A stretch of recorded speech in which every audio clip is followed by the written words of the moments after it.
Le sprinkler techno. Est-ce que normalement, vous faites une présentation de qui parle, d'où il vient, qu'est-ce Ben, qui est vécu? quand on reçoit quelqu'un d'aussi notoirement connu que toi, on fait Oui, juste c'est ça, on a un beau commencer, puis besoin, on peut. les gens Ouais. ils savent, tu sais. Ils savent qui je suis. S'ils ne savent pas, c'est qu'ils sont incultes, Mais vas-y donc ineptes pour et la... ignorants surtout. Soyons Surtout. formels, mon cher Stéphane, vas-y. Ben, je dirais que je suis avant tout quelqu'un qui a commencé à faire de l'informatique en 1984 par hasard. J'étais dans une famille très pauvre, puis on n'avait pas d'ordinateur à la maison, puis on ne savait même pas c'était quoi. Puis il m'est arrivé en secondaire 5 de tomber sur un programme d'initiation à l'ordinateur. J'ai vraiment eu une épiphanie à ce moment-là. J'ai commencé à programmer un jeu en Basic sur des machines qui étaient faites par un consortium français. Je me rappelle plus exactement les machines, mais ça avait été vraiment une épopée politique. Là. Il y avait eu de la corruption là-dedans. Ça pour dire que c'est resté là. C'est rare, hein, Ah, c'était quoi le nom de ces machines-là? Je m'en souviens de ces machines-là. Je me ouais, c'était souviens de... Ça avait deux noms. Anyway, ça va me revenir. Mais c'était des clones de cette DOS qu'il y avait là-dessus. J'avais fait un jeu, je me rappelle, un jeu de tank. Là. Évidemment, c'était plein de go-to, puis c'était merveilleux. Puis j'ai rejoint l'informatique plus tard, après un bref passage dans le monde de l'aéronautique. Puis depuis 97 que je fais de l'informatique, avec, je dirais au départ, une passion un peu dévorante, c'est-à-dire que l'informatique m'a permis, moi, comme individu, de peut-être avoir une planche de salut dans la société parce que l'informatique me permet d'oublier tout. Quand je programme, j'ai plus de problème, j'existe plus, il n'y a que l'écran qui est important. Ça l'a ça de beau, hein, programmer. Ça a ça de beau, oui, oui. Euh, Depuis 97, les choses ont beaucoup changé, Ouais, on programme moins. on avoue. Hein? Donc, j'ai commencé à réfléchir un peu plus à propos de où tout ça nous menait.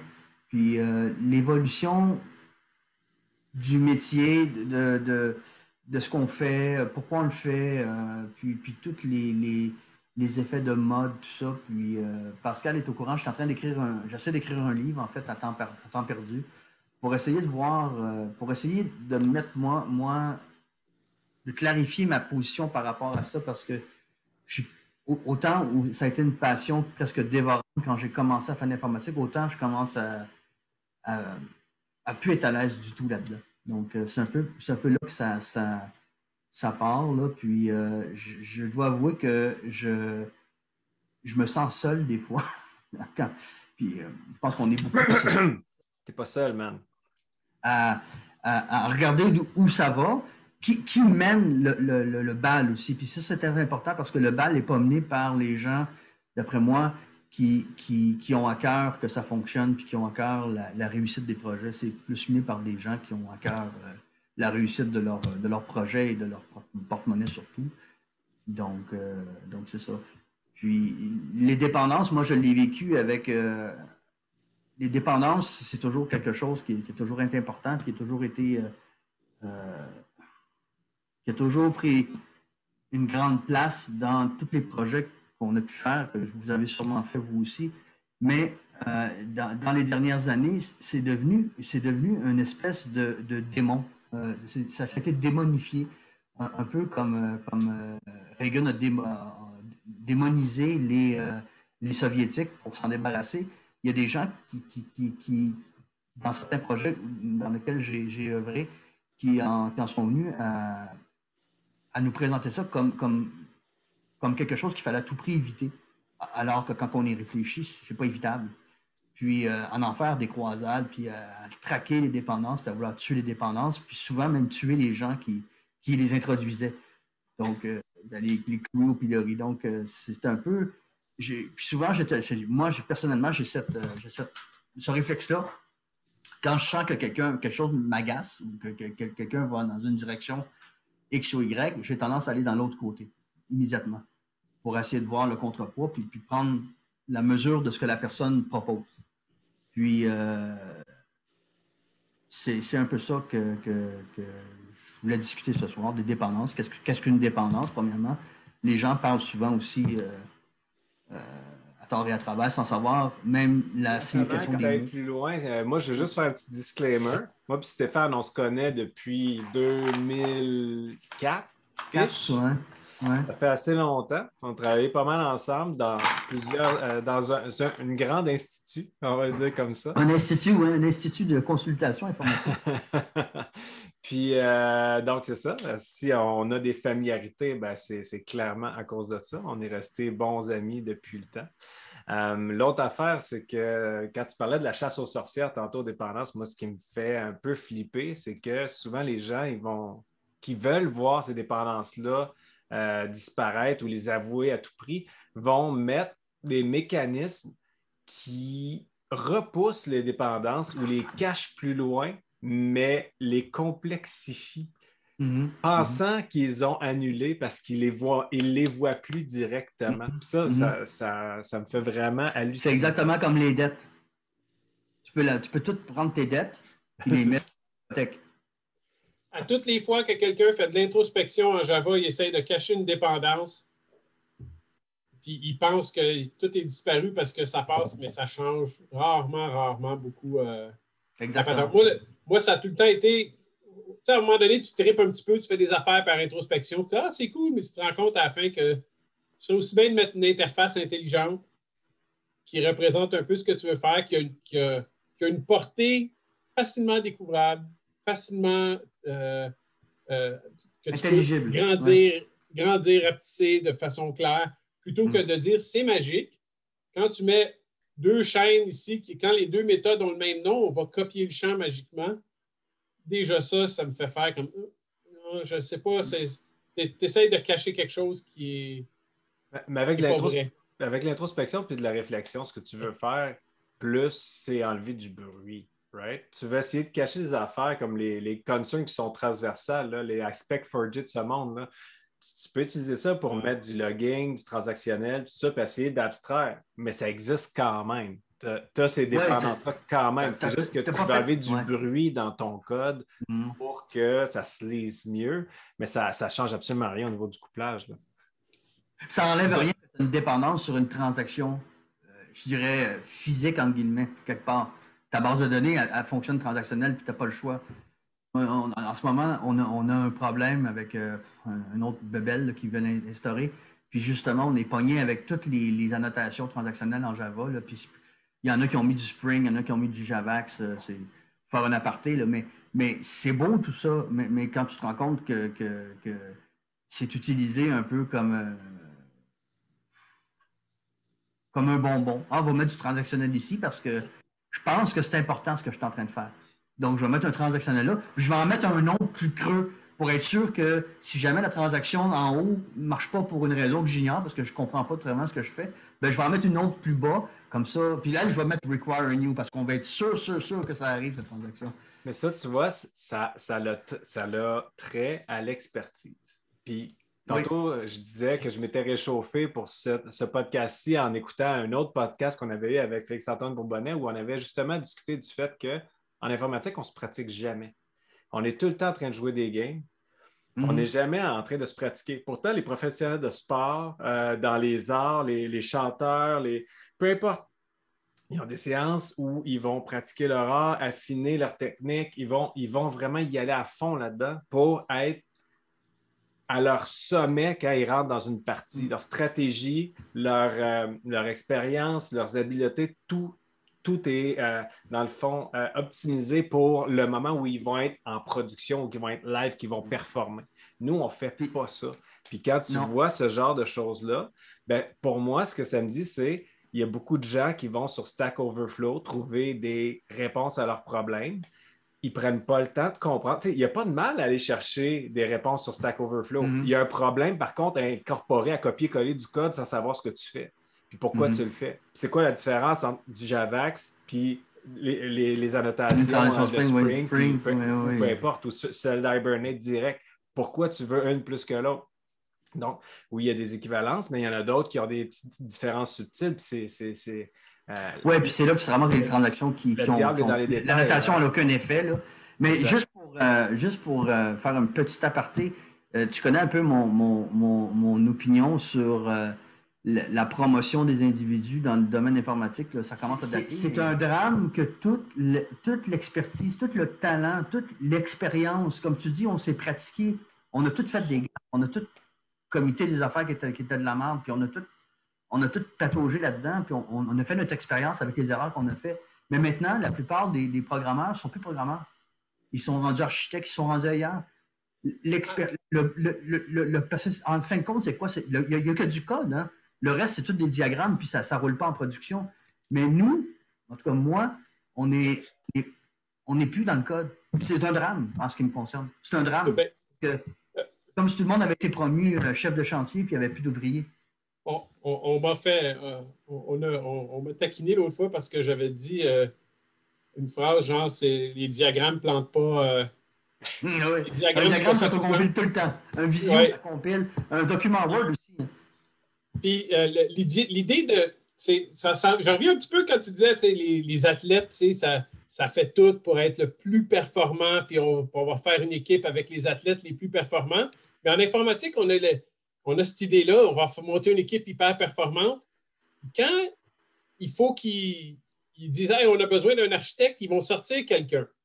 Si on regarde la métaphore de l'équipe de hockey, est-ce que tu sors ton gros joueur? Est-ce que tu sors Nick Suzuki pour lui dire deviens architecte? Non! Tu vas pogner Ben Chariot, puis tu vas lui dire s'il vous plaît, peux-tu devenir un architecte? Si tu n'es pas là, on va te remplacer comme rien. Fait que tu te ramasses avec des gens qui ont une expérience de code moyenne, qui ne sont pas très profonds, ils n'ont jamais eu de grosses réflexions. Ces gens-là se ramassent en haut, puis ils se ramassent avec une autorité. Et ça me gosse. Ça ne me dérange pas qu'il y ait un architecte qui vienne me dire hey, on pourrait le faire de même, j'ai lu ça dans un livre. Mais moi, il faut que je sois capable de dire avec autant de crédibilité. Je pense que ça a l'air compliqué ce que tu essaies de faire. J'ai eu une discussion là, en dedans d'un an avec des gens qui disaient on va faire des microservices. Puis, j'ai fine, OK, il y a peut-être des raisons valides pour qu'on fasse des microservices, mais là, après ça, ils se mettent à parler de transactions distribuées. Là, je fais comme OK, là, tu es en train de t'emmener tout un autre niveau de complexité là-dedans. Là, je veux dire, c'est. Présentement, si ton application fonctionnait bien présentement, ça voudrait dire que tu as une bonne compréhension de tout ce qui se passe et toutes ces choses-là, mais ce n'est pas le cas. Puis là, tu veux faire des transactions distribuées au-dessus de ça pour nous trouver toute une nouvelle classe d'erreurs qu'il va falloir qu'on débogue. J'ai toujours trouvé ça. Non, c'est. Mais le problème, c'est il l'a lu dans un livre. Tu sais, c'est parce que s'il avait travaillé avec, tout de suite, il dirait comme OK, c'est un peu trop loin, ça, on pourrait trouver d'autres choses. Tu sais. Mais le truc avec la plupart des architectes comme on les connaît, malheureusement, c'est des gens qui sont hyper pertinents quand ils commencent à être architectes, mais au fil du temps, ils vont rester très, très high level parce qu'ils peuvent pas, ils codent plus. Souvent, ils se font même interdire de coder, donc c'est pas nécessairement leur faute. Hein? Ils se font même interdire de coder. Souvent, ils sont là pour assurer une présence. Moi, j'avais entendu ça sur un mandat, là. Il y a un architecte qui avait qui avait arrêté d'aller sur certaines rencontres. Puis son patron, il a dit à un moment donné, il dit comment ça se fait que tu ne vas plus à ces rencontres-là? Il dit c'est parce que j'en retire absolument rien, puis j'ai rien à apporter. Donc, c'est une perte de temps pour moi et pour eux, donc j'y vais plus. L'autre, il dit non, son boss, il dit tu dois assurer une présence. C'est l'œil de Sauron, autrement dit. Là, donc, juste pour revenir à ce que tu disais, JP, moi, je pense qu'il y en a des moyens qui gravitent, qui sont promus comme architectes. Il y en a des bons aussi qui sont promus comme architectes. Un comme l'autre, tu as des avantages et des inconvénients. Est-ce que ces gens-là se fassent isoler dans ces positions-là, de perte de know-how ou manque d'expérience ou de profondeur dans les... Bref, je pense que c'est une erreur d'extraire les gens comme ça. Les architectes, l'architecture, le design, ça devrait être réservé en termes de décision aux plus expérimentés, mais ils devraient toujours consulter la gang pour prendre une décision en groupe, puis lui trancher si jamais on n'arrive pas à un consensus. Moi, c'est comme ça que je vois ça. Puis il devrait être près de l'équipe pour être capable de subir ses décisions, puis voir au fil du temps, est-ce qu'il a fait un bon choix ou pas? Puis si c'est pas un bon choix, de voir puis de souffrir ce choix-là Mhm. pour en faire un Mhm. meilleur la fois d'après, puis comprendre Mhm. pourquoi ça n'en était pas un bon. Parce que quand tu Mhm. fais juste caler des shots comme ça, puis tu es à distance, puis que tu vois Ah ouais. pas l'impact que ça a, tu peux pas Ou quand tu faire imposes des un produits meilleur ou call la des. fois Ouais. d'après. Vas-y. On avait des architectes que j'ai baptisés les dieux d'Olympe. Parce que ces gens-là, ils venaient rarement, ils venaient jamais nous voir, mais ils sortaient des diagrammes. Puis ces diagrammes-là, c'était force de loi, c'est comme Moïse puis les 10 commandements. Il fallait obéir aux commandements et mettre en œuvre la vision qu'ils avaient Et quand ça plante, c'est toujours un problème d'implémentation. C'est jamais Oh, un c'est problème. toujours les développeurs, oui, oui. Ou c'est les opérations, ou c'est ça, parce que Regarde, moi, les développeurs, ouais. Moi, à l'Institut, j'ai déjà eu une revue d'architecture. Tu sais, le plan, là, ce qu'on devait se baser dessus pour faire l'implémentation de l'en-prod, je l'ai déjà reçu le surlendemain de la mise en production. On ne l'avait jamais vu avant, pas de brouillon, pas rien. Oui, mais tant Puis, que éventuellement, tu sais, on leur a dit, ben, regardez, ce serait le fun d'impliquer les développeurs dans ces conversations-là. Tu sais, vous trouvez que on ne comprend pas bien la business, c'est un peu normal. On n'est jamais dans les rencontres avec la business. Amenez les développeurs avec vous autres quand vous traitez sur un dossier comme ça. On a des gens dans l'équipe qui connaissent un peu plus le domaine, qui ont entendu parler, qui ont pu poser des questions, qui ont pu se familiariser avec le domaine. En ce moment, ce n'est pas le cas. Ils se sont mis à amener des gens, puis là, ils se sont rendus compte que même s'il n'y avait pas le temps de finir la revue d'architecture, Colin, on avait moins de questions que d'habitude, puis on avançait plus vite, puis on était plus on target sur ce qui était demandé, on répondait mieux aux besoins. Ben, c'est un peu normal, on fait partie de la conversation maintenant. Tout à fait.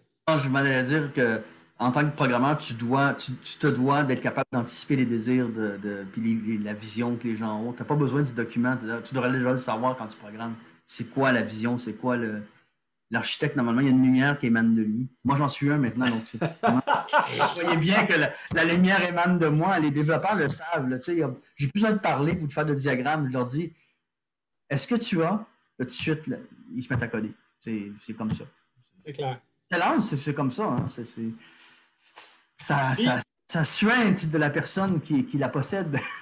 Puis l'autre affaire que je vais dire, qui est une autre affaire qui m'agace un petit peu, c'est l'informatique a tendance à attirer plein de gens qui ne codent pas, mais qui veulent vivre dans... On est comme des rockstars. C'est comme des groupies, mais c'est des groupies qui nous disent quoi faire. Ah, j'aime ça. J'aime ce que tu dis. Là. Dans le dos. Il y a toute une catégorie de personnes qui ont embarqué là-dedans en pensant qu'il y a de l'argent à faire là, de la bonne argent à faire là, puis il suffit de singer un peu le verbiage, d'avoir l'air compétent, puis il y a toute une... Il y a des gens qui font que brasser du papier puis des concepts, puis ils se sont glissés là-dedans. Puis malheureusement, on est prêt avec ces gens-là aujourd'hui. Oui. Puis je ne suis pas un snob. De l'Institut, là, ouais. Pardon? Oui. Je ne suis pas un snob de l'éducation. Tu sais, j'accepte parfaitement bien qu'il y a des gens qui ne sont pas informaticiens qui peuvent avoir des insights intéressants sur l'informatique. Mais c'est des gens qui, d'habitude, s'intéressent à l'informatique. Ils ne s'intéressent pas à la business de l'informatique. Oui, c'est ça. Moi, j'ai fait un cours en sciences, right? C'est un bac en arts et sciences, là. Okay. L'informatique, c'est une science.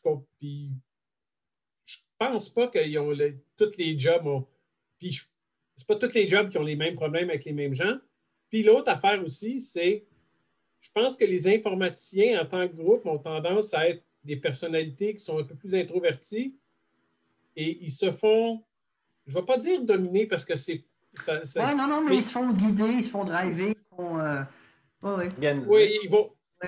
Organiser, oui. Ils se font organiser. C'est des gens qui se font souvent organiser, malgré qu'ils savent des fois, ah non, c'est pas la bonne façon de faire. Ils vont avec le flow, puis en tout cas... Oui, mais savais-tu que moi, j'ai fait un bref séjour dans une compagnie, un institut qui place des ressources qui sont suspects de l'autisme en informatique. Puis ça m'a permis de prendre conscience qu'il y a beaucoup d'autistes en informatique. Il y a beaucoup de gens qui ont Asperger en informatique. Je te dis ça parce que j'ai des fois des arguments avec des gens qui me disent ben non. Puis là, tu te mets à pointer des gens dans l'entreprise. Tu trouves pas qu'il est weird? Ah non, c'est clair, c'est clair. Puis je dis ça avec sympathie. De l'autiste chez nous. Non, c'est clair, c'est clair. Lui. Puis là, le monde font comme ah, c'est vrai, hein? Il y a des gens qui le cachent mieux que d'autres. Il y a des gens qui sont plus, comme je dirais, socialement fonctionnels que d'autres. Mais il y a beaucoup d'autistes. Puis ces gens-là, ben, c'est pas des gens extrovertis, hein, de toute évidence. Donc, c'est facile pour quelqu'un qui est un bon vendeur, qui a confiance en lui, d'arriver là-dedans puis de driver tout ce monde-là puis les amener dans une direction qui est absolument absurde parce qu'il ne comprend pas ou parce qu'il n'a pas envie de vraiment participer à l'effort collectif d'aller vers un but qui est un projet, un programme ou quoi que ce soit. Lui, ce qu'il veut, c'est ramasser la paye ou vendre un projet ou vendre un produit. C'est pour ça qu'on a besoin de coaching, mes chers amis. Un coach agile ou peu importe comment on veut les appeler, là, ils sont là pour favoriser l'épanouissement de tout le monde, la collaboration, la création d'une intelligence collective, puis la faire fleurir, cette intelligence collective-là. Donc, d'aller sortir justement Joe puis Cindy, genre qui sont dans leur coin puis qui ne parlent pas au reste de l'équipe parce qu'ils pensent qu'ils n'ont rien à dire, ils n'ont pas confiance en eux ou ils n'ont juste pas ça dans leur personnalité, bien, d'aller créer ce climat-là où tout le monde peut participer, tout le monde peut mettre l'épaule à la roue pour trouver les meilleures solutions. Donc, le coaching, il y en a qui n'ont pas eu la chance d'avoir des bons coachs, puis ils trouvent que c'est surfait. Qu'un Scrum Master, ça passe son temps sur Facebook, puis ça a un Instagram bien rempli. Mais quand on a eu la chance de côtoyer un bon coach, un coach qui a envie d'être là, puis de faire croître l'équipe, puis qui est au service de l'équipe, dans le fond, puis qui a pour objectif de perdre sa job, c'est-à-dire de rendre les autres capables de faire ce que lui apporte pour pouvoir se retirer, puis les laisser autonomes là-dedans, puis les propulser vers l'avant, ben, ce genre de coach-là, ça change la game dans une entreprise, ça change la game dans une équipe. Carl. Là, je vais parler de quelqu'un qu'on connaît tous les deux, là, un gars comme Carl. C'est un gars qui rentre dans une équipe, c'est juste de l'énergie positive. Il passe sa journée à regarder son équipe, puis regarder qui est malheureux, qui est heureux, puis comment on gère ça entre ces affaires-là. Yep. N'importe qui dit que ça ne sert à rien un coach, tu regardes Carl. Non, j'ai jamais travaillé dans un endroit où il y avait un coach, moi. Voilà. Non, jamais. Mais c'est pour l'uniformité de la joie dans l'équipe, ils sont excellents. C'est ça que ma position présente. C'est bien. Non, mais c'est le fun pour amener des perspectives. T'sais. Là, on dévie un peu, là, puis je vais fermer cette parenthèse-là après pour revenir sur les sujets qu'on voulait discuter avec toi, Stéphane. Oui. Mais essentiellement, quand tu as des coachs autour de toi, moi, c'est comme ça que j'ai pris conscience de c'était quoi le DevOps. J'avais une chance d'avoir un coach agile, mais qui est un ancien opérateur qui avait implanté toutes des CI/CD, puis des pipelines, puis ces affaires-là, puis qui avait vécu la culture DevOps ailleurs dans d'autres entreprises avant. Il m'a aidé à me situer et à comprendre que OK, DevOps, c'est pas une autre affaire qu'il faut que j'apprenne. Il y a pas mal de trucs là-dedans que je maîtrise, que je connais déjà. Tu sais, si ça fait le moindrement longtemps que tu es développeur, tu as déjà fait un peu de configuration, un peu de... Tu as déjà monté, exemple, tes propres serveurs, tu as déjà monté ta propre BD, tu connais un peu le côté donc, opérationnel. Puis là, tu as commencé à scripter ça, puis tu as commencé à faire du as-code, tu as commencé à automatiser des choses. Puis là, ben, peut-être que tu n'as jamais fait de Jenkins, mais ce n'est pas rocket science. Tu peux aller voir Jenkins après. Donc, tu sais, ça m'a tout mis ça en perspective, puis ça m'a expliqué un peu par où commencer. Puis, ben, ça, c'est une chose. Donc, il arrive avec des fois des expertises techniques parce que souvent, c'est des gens qui en avaient marre d'être techniques, un peu comme moi. J'ai arrêté de développer à temps plein parce que j'étais allé de faire ce qu'on me demandait, comme on me le demandait. Je trouvais que le côté créatif n'était plus là. Je faisais juste attacher des frameworks ou reproduire des recettes qui avaient déjà été décidées par quelqu'un d'autre qui faisait pas un assembleur de configuration. Là. Ah, fait que ça, je n'étais pas capable. Mais donc, c'est ça. Il y en a plusieurs des coachs qui sont devenus coachs et qui ont un background technique. Donc, des fois, tu peux taper sur quelqu'un comme ça qui a un talent vraiment solide et qui peut t'apporter des choses. Puis, l'autre affaire que ça t'apporte qui est vraiment cool, c'est de la distance par rapport à tes problèmes. Le coach qui va être là et qui va te faire te questionner sur pourquoi tu fais les choses comme tu les fais. Des fois, ça fait tellement longtemps que tu travailles à la même place puis que tu fais les choses comme d'habitude. Tu ne remets même plus en question certaines choses, ça devient un automatisme. Tu vas résoudre les problèmes tout le temps de la même façon parce que les gens autour de toi, on synchronise tout le monde avec cette façon-là de faire dans la culture, le contexte ambiant et tout. Puis, il y a comme une conscience collective qui apparaît. Puis le coach, lui, il arrive là-dedans, puis lui, il voit que c'est dysfonctionnel. Puis il va te remettre en question là-dessus.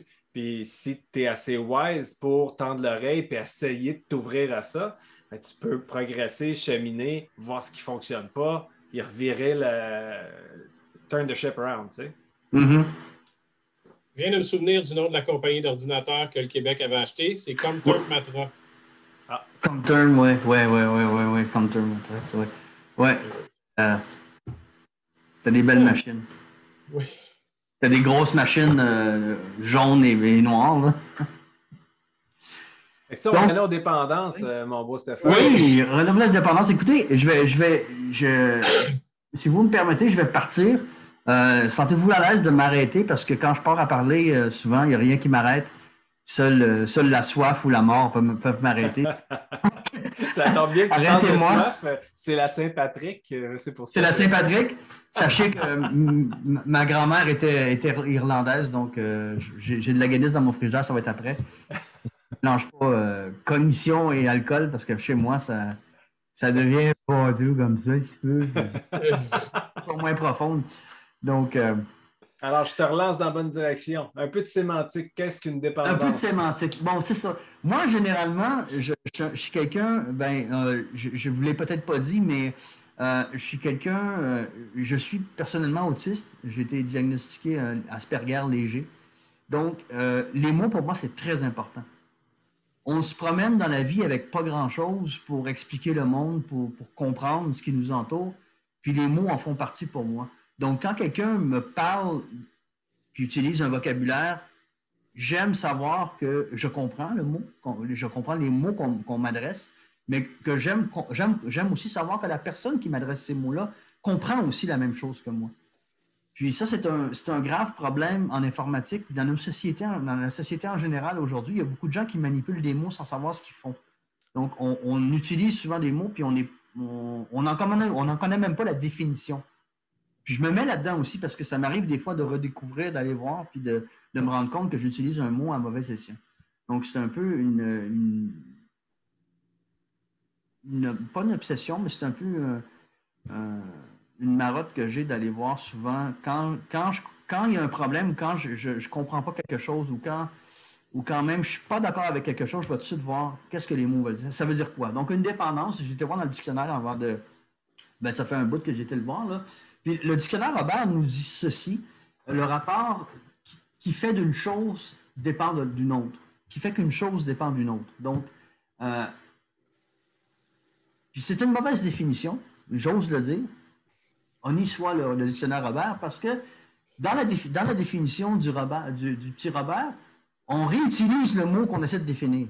Donc, généralement, c'est un mauvais signe, c'est quelqu'un qui est paresseux. Donc, qu'une chose dépend d'une autre. Donc, une dépendance, ce serait une chose qui dépend d'une autre. Mais ça nous dit rien. Alors, devant ça, j'ai été voir d'autres dictionnaires, puis finalement, j'ai trouvé ma propre définition. Puis, elle est teintée en informatique. C'est pas une dépendance pure, mais c'est vraiment une dépendance informatique. Je vais vous expliquer pourquoi. C'est une relation unidirectionnelle d'une entité vers une autre. Donc, il y a une entité qui dépend d'une autre, mais c'est unidirectionnel. Pourquoi c'est unidirectionnel? Parce que dans la vie, les dépendances ça existe pratiquement pas des dépendances uniques dans une direction, mais en informatique, on veut pas des bidirectionnels, on n'en veut pas. Je veux dire, des références circulaires, on n'en veut pas. On veut pas de cycle. On n'en veut pas que ça tourne en rond. Donc, une relation unidirectionnelle d'une entité vers une autre. Mais une fois qu'on a dit ça, ça a l'air beau dans une discussion, mais qu'est-ce que ça veut dire? Tu sais? Ça veut dire que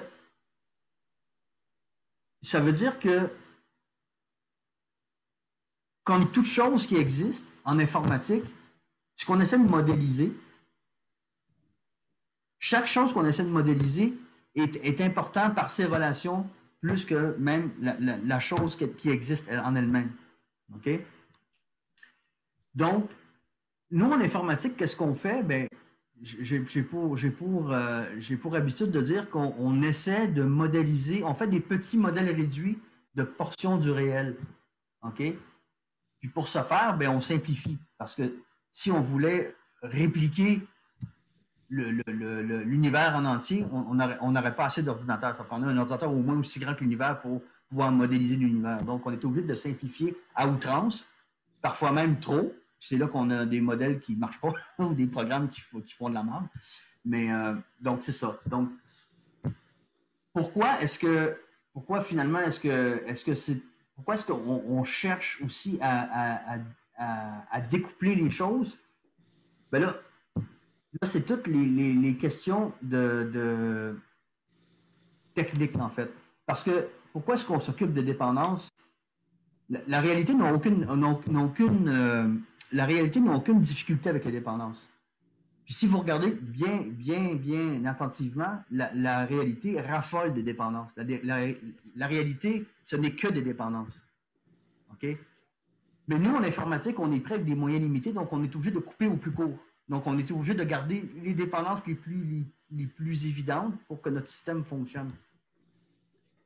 Puis ces dépendances-là, bien évidemment, ils amènent du bruit, ils amènent des choses qu'on ne veut pas. On ne veut pas avoir à tout changer le système parce qu'on upgrade l'OS. On veut pas. Donc, on est obligé d'essayer de découpler, de trouver des stratégies pour découpler. Puis, cacher les dépendances. Pascal, il l'a dit tantôt, on ne découpe jamais rien. C'est pas vrai qu'on découpe. C'est pas vrai qu'on enlève des dépendances. On ne les enlève pas, on les cache. On les remplace par quelque chose de plus sophistiqué ou on les déporte dans le temps. Ou pire encore, on va les déporter dans d'autres systèmes à l'extérieur. Puis il y a même des cas vécus où est-ce qu'on va les déporter dans la tête de quelqu'un. On va prendre la dépendance, on va l'envoyer. Ça va être finalement, la dépendance ne sera que un concept dans la personne qui aura designé le système.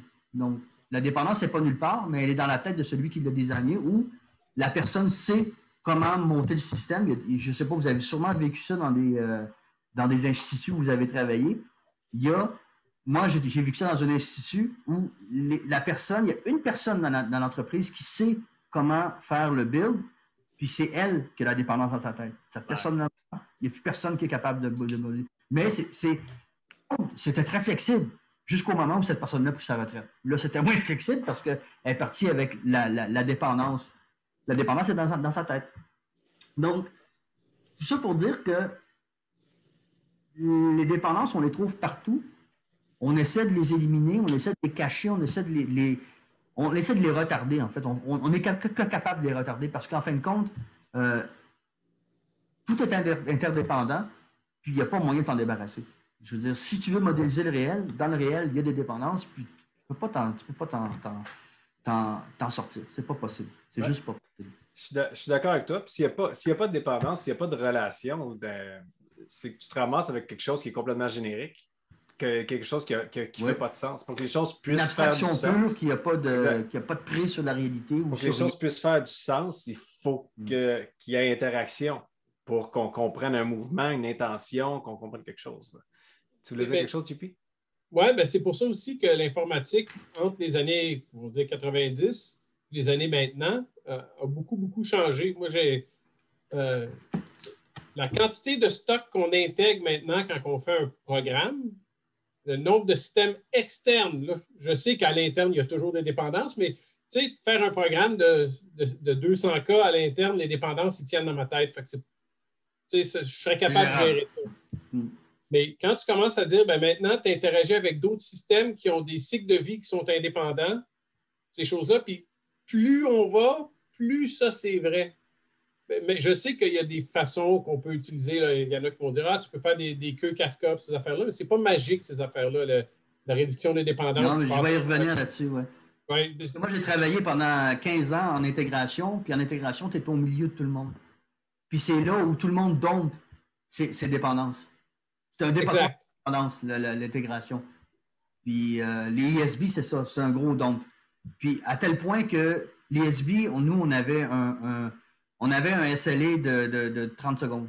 Si le système était hors de 30 secondes, là, le téléphone sonnait, puis comment ça, 30 secondes? Là, on peut pas, puis vous allez me faire un. Non, faut pas. On avait un otage d'une demi-heure, puis on se faisait fusiller.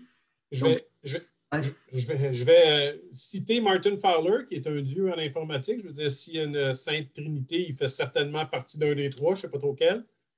Mais lui, un ESB, il appelle ça un egregious spaghetti box. Ça devient comme une place où toutes tes dépendances, tu sais, non, je suis indépendant, puis là, tu pitches ça dans l'ESB, puis là, toutes les nœuds se font. Puis là, tu dis, voyons, non, je ne savais pas que quand j'envoyais un message sur ça, que ça allumait la lumière dans le corridor. Oui, exactement. J'ai travaillé dans un institut qui avait un ESB en 2007-2008, puis je me souviens que je parlais avec les autres développeurs, là, puis que je disais, l'ESB, là, il parle à tout le monde. Puis là, il disait, ouais, ça veut dire que si l'ESB, on change un format de message dedans, il faut que tout le monde change. Puis là, le monde disait, ouais, mais là, ils vont faire des affaires pour transformer les messages. Y a-t-il moyen de faire du XML anonyme? Oui, c'est ça. Magique. Tu sais, on va tout mettre champ 1, champ 2, champ 3, champ 4, champ 5. On va tout mettre comme un gros array de rien de défini. Puis le client va se débrouiller avec ça.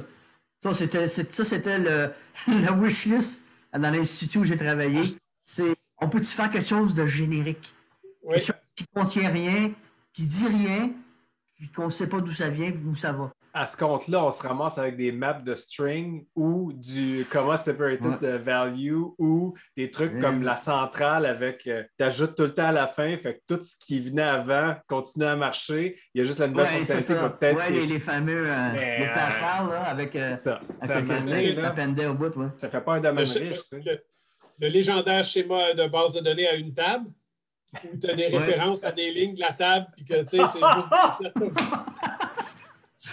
Ça a déjà existé en quelque part, ça. Je sais. Non, mais c'est démoniaque, ça. Je sais. Moi, j'avais créé un programme à un moment donné qui faisait des dashboards avec un produit qui s'appelait WebDB. Puis je créais mes propres tables à partir de d'autres tables. En tout cas, c'était dément. Parce que ça devait être générique, tu sais. Le client faisait ce qu'il voulait avec. Mais plus tard, je me suis rendu compte que c'était une grave erreur que j'avais fait parce que ce que ça voulait dire, c'est que ni moi, ni le client savait ce qu'il voulait. En fait, il voulait un bidule qui était capable d'aller sous l'eau, dans les airs, qui marchait au nucléaire, au pétrole, au charbon, à n'importe quoi. Il fallait que ça fasse tout, ça coûte pas cher. Mais oui, en plus, ce que je trouve qui est important dans les dépendances, toutes ces affaires-là, que ce soit des dépendances Maven, des dépendances software, c'est qu'avant, tu travaillais avec un bout de code, peut-être 2 librairies, that's it. Puis tu faisais un programme. Puis maintenant, non seulement est-ce que ton système, il y a 20 librairies qui ont toutes 4 ou 5 dépendances, ces dépendances-là, après ça, ton code, après ça, dépend d'autres mondes. Après ça, ton nœud dépend d'un autre nœud. Dépendance transitive. Puis à la fin, il faut être capable de tout faire marcher ça ensemble. Oui, c'est on ne parle pas des API externes, en plus, celles que tu ne vas pas downloader, mais que tu vas interagir à travers un réseau ou un VPN. Je me rappelle quand les services, je pense qu'on travaillait à l'Institut de consultation, moi puis Pascal, mais je me rappelle à l'époque parce que c'était la grosse mode, les web services commençaient, SOAP, puis tout le monde. Puis à un certain moment donné, il y avait quelqu'un qui était arrivé avec une ferveur quasiment religieuse, puis j'avais dit, regarde, si tu veux formater une date, tu vas-tu faire un web service, tu sais? Puis à un certain moment donné, il faut que ça s'arrête, là. Il faut que tu saches tracer la ligne, tu sais. tout n'est pas un candidat à être un web service. Oui, mais ça découpe. Non, non, ça découpe rien. Ça fait juste pousser le problème à l'extérieur. Tu fais juste te créer un problème que tu vas payer plus tard. Mais pour le moment, ta date, tu peux la faire à l'interne. Tu n'as pas besoin de... C'est cette ferveur-là, c'est pas pour rien qu'en informatique, on a des mots comme évangéliste. Tu sais. On a des rituels, on a tout un vocabulaire. Il y a, pas nous, pas moi, mais il y a des gens qui ont un vocabulaire religieux. Parce que le vocabulaire religieux, on en avait parlé avec Pascal, permet de taire l'anxiété. Parce que l'informatique, il n'y a rien de gagné. Tu as dit tantôt que c'est une science, moi je ne suis pas d'accord. C'est super jeune comme science. C'est un artisanat, c'est empirique. On ne sait pas où ça va mener. Puis c'est très anxiogène pour les gestionnaires. D'où ce besoin de se rabattre sur des trucs religieux. C'est savoir qu'on fait des rituels, qu'on a des routines, qu'on a des procédures, qu'on a ça permet de calmer l'anxiété face à l'incertitude parce qu'on ne sait jamais comment. Puis, d'autre part, dans ces dernières années, les projets sont tous sauf remplis de succès. Là. La plupart des projets foirent lamentablement dans les grandes entreprises. Donc, ça permet de calmer l'anxiété. Donc, il y a... Je veux juste me défendre. L'informatique, c'est une science. Je veux dire, il y a des vraies mathématiques, il y a des vraies choses là-dedans. Oui. La construction de logiciels, c'est pas une science. Ça, exactement. Non, pour reprendre l'analogie, la médecine repose sur un corpus de sciences. Okay? Exact. La physique, la biologie, c'est tout un corpus scientifique. Par contre, le diagnostic puis la pratique de la médecine, c'est un art. C'est la même chose que la conception de logiciel, c'est un art. Ça repose sur des bases mathématiques, on s'entend. Sur de l'algorithmie, tout ça, mais je veux dire, au jour le jour, ça n'a rien à voir. Ça a vraiment pas l'apparence d'une science, mais des fois, ça a plus d'un bordel. Mais ça l'est encore parce que c'est même la médecine, c'est encore relativement jeune. C'est beaucoup plus avancé que l'informatique, mais c'est encore relativement jeune. Donc, il y a encore place à l'interprétation. Tu utilises tes connaissances, puis tu essaies d'avoir une approche scientifique, puis tu essaies de déduire des choses par élimination de possibilités pour trouver le dénominateur commun, puis dire ben, c'est ça le problème, puis c'est ça qu'on doit essayer d'appliquer. Mais ce n'est pas déterministe, comme les mathématiques, exemple. Oui, la mathématique, c'est... ça dépend des branches des mathématiques, mais oui, en général. Oui, mais bon, je ne te parlais pas des statistiques. Tu peux espérer avoir la même réponse chaque fois que tu appliques un théorème. Exact.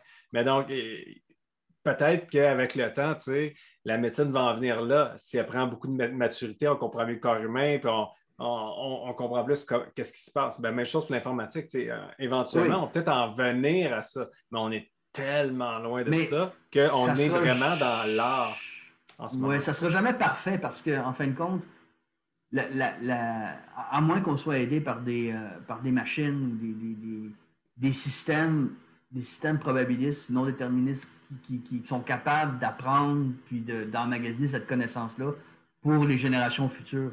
Ce que je veux dire, c'est que le médecin qui a 60 ans est il est meilleur à faire des diagnostics que le médecin de 20 ans.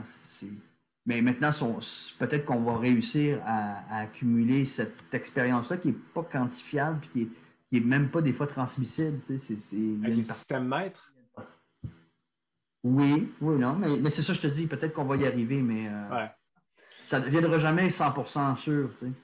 Mais si on revient aux dépendances et au couplage, moi, tantôt, tu parlais que c'est ça, c'était une nécessité et tout ça, puis je me suis pris une petite note pour ne pas t'interrompre, mais tu sais, dans le fond, quand on parle de dépendance et de couplage, ce qui est vraiment important de se garder en tête, c'est pas tellement de ne pas dépendre ou de ne pas être couplé, c'est d'éviter d'être fortement couplé à des choses qui changent beaucoup dans le temps. Donc, des choses fragiles. C'est pas grave d'être couplé à, exemple, une API du JDK parce qu'elles sont relativement stables. On t'assure que ça va être rétrocompatible à travers les différentes versions. Donc, tu sais que tu peux dépendre de ça puis que String va être relativement stable durant le cycle de vie de ton application à toi. Mais donc, c'est ça, via l'inversion de dépendance, tu peux t'isoler. Donc, pas t'abstraire à une dépendance, mais tu peux t'isoler des impacts, des changements si l'interface que tu vas mettre pour renverser la dépendance, autrement dit, tu vas pointer sur l'interface et non pas sur la classe concrète. À ce moment-là, tu fais une inversion de la dépendance. Là, tu es juste fragile au contrat de l'interface et non pas à l'implémentation. Ça devient quand même assez intéressant parce que ça évite les effets de bord. Ça limite, dans le fond, ta fragilité à toi puisque tu dépends sur quelque chose de beaucoup plus stable à ce moment-là. Je ne sais pas ce que vous pensez de ça, messieurs. Oui. Que dire? Oui, je te dis, c'est ça la base de tout. Et c'est là beaucoup que l'art se place, right? Parce qu'il faut que tu aies une interface qui est raisonnable. Si tu as une interface qui... Tu sais, souvent, donner un exemple de base, là, souvent tu veux mettre une map, fait que tu vas mettre quelque chose en avant pour un petit peu simplifier l'interface de la map. Mais si ton interface vient à répliquer exactement ce qu'une map fait, à un moment donné, juste sortir une interface, tu ne peux pas juste sortir une interface, il faut qu'elle ait un objectif, ton interface. Ah oui, tout à fait. C'est juste ça que je veux dire. Oui, à 100%. Mais tu sais, ça t'a l'air peut-être un peu implicite ce que je viens de dire, JP, mais moi, quand je m'en vais dans des projets, je ne le vois pas beaucoup, ça, sérieux. Là. Les gens mettent des interfaces soit systématiquement parce qu'on leur a dit de faire ça, ou soit ils n'en mettent pas parce qu'ils ne comprennent pas c'est quoi l'intérêt ou la différence même entre une classe abstraite et une interface. Là, je te parle de... Je couvre large, là. Le spectre est large, mais bref, dépendamment du niveau d'expertise puis d'éveillement de la personne par rapport à ce genre de problématique-là, on va voir des raisonnements plus ou moins élaborés ou réfléchis sur quand est-ce utiliser une interface puis pourquoi j'en utilise une. Puis là, c'est un peu ça que je voulais mettre de l'avant dans le fond. Là. C'était que une des raisons importantes, c'est justement quand on veut les principes solides de design orienté objet, il y a l'inversion de dépendance là-dedans. Puis ça, c'est vraiment comme la façon, si on veut se détacher de quelque chose qui change trop souvent, puis pas être impacté par ces changements-là, on inverse la dépendance avec une interface, tout simplement. Oui. Mon seul point, c'est si tu es en train de faire une interface en avant d'une classe qui est des getters puis des setters, peut-être que c'est pas ça que tu devrais faire. Ah non, définitivement pas. C'est pour ça que je dis qu'il y a quand même une certaine expertise autour de cette affaire. Si on veut aller jusque-là, on pourrait se dire aussi, si tu génères les getters et les setters automatiquement, systématiquement sur chacune de tes classes, peut-être qu'il faut que tu réfléchisses à certaines choses aussi. Tu sais. Oui. Parce que tu violes l'encapsulation à la grandeur. Exact. Tu es en train de faire pleurer Bernard Eiffel. Mais tu vois, ça c'est une affaire que j'ai lue dernièrement. Hein. On est dans la soirée des parenthèses. Ouvrons-en une autre. J'ai lu un truc vraiment intéressant. Puis je le faisais de temps en temps, je pense, sans trop m'en rendre compte. Mais là, maintenant que j'ai été éveillé à ça, je vais essayer de le faire systématiquement. Ce que ça disait, dans le fond, c'était les différentes classes ne devraient pas s'échanger de l'information. Ils devraient plutôt déléguer un traitement. Donc, autrement dit, tu demandes à une classe de faire quelque chose pour obtenir un résultat, mais toi, tu peux avoir un input minime, mais tu ne devrais pas passer une quantité astronomique de données en paramètres à une autre entité pour qu'elle fasse du travail. Ça, c'est du feature envy à un moment donné. Là. Elle veut voir tes entrailles, elle veut voir ce que tu as. Donc, tu laisses l'autre avoir le data qu'elle a besoin d'avoir pour pouvoir faire des traitements. Donc, tu encapsules les données avec le traitement, c'est du OO 101. Puis, dans le fond, ce que tu veux dans ta collaboration, dans ton interaction, c'est de dire, OK, moi, ma job, ce n'est pas de te passer de l'information pour que tu fasses quelque chose avec. Ma job, c'est de t'appeler pour que tu fasses un traitement, puis de changer, de muter, faire une mutation de ton état pour que tu sois dans l'état où moi, j'ai besoin que tu sois pour pouvoir collaborer avec toi ou pour obtenir un résultat puis faire autre chose, envoyer ça à un autre de mes collaborateurs. C'est intéressant comme point de vue. J'avais jamais vu ça. Mais j'avais jamais approché ça comme ça. Je pense que c'est un article de Martin Fowler que j'avais lu. Mais bref, peu importe c'est qui, je trouvais que c'était intéressant. Puis non, c'était Alan Holub qui parlait de ça dans un clip YouTube que j'avais écouté récemment. Il parlait d'architecture. Puis, ouais, non, je trouve que ça fait bien du sens. Puis ça respecte en plus, justement, un peu. Ça t'aide à situer qui doit avoir déjà. Si tu regardes le pattern de Feature Envy qui dit que si tu commences à vouloir passer ton data à toi, à un collaborateur pour qu'il puisse faire un traitement, ben, c'est que le traitement n'est pas fait à la bonne place. Soit tu dois te défaire de ces données-là puis les encapsuler dans l'autre classe parce que c'est pas toi qui gères les traitements sur ces données-là. Ou soit, ben, l'autre classe, tu t'en es servi, tu sais, les fameuses classes helper qu'on fait systématiquement pour déléguer du travail parce qu'on commence à trouver que notre classe, ça commence à être trop grosse. Il y a trop de milliers de lignes dans notre classe, puis on se sent coupable, puis au lieu de retravailler ça, refactoriser, d'y aller avec une approche un peu plus systématique, là, de découper les responsabilités et de les factoriser dans des objets qui font du sens, avec des noms qui font du sens, mais c'est plus facile de faire une classe getter, un helper, pardon, vers laquelle on va tout domper. Hein, un peu comme ton ISB qui se faisait tout domper les dépendances. C'est les classes helpers. Y a-tu plus melting pot qu'une classe helper dans un stack, dans une application?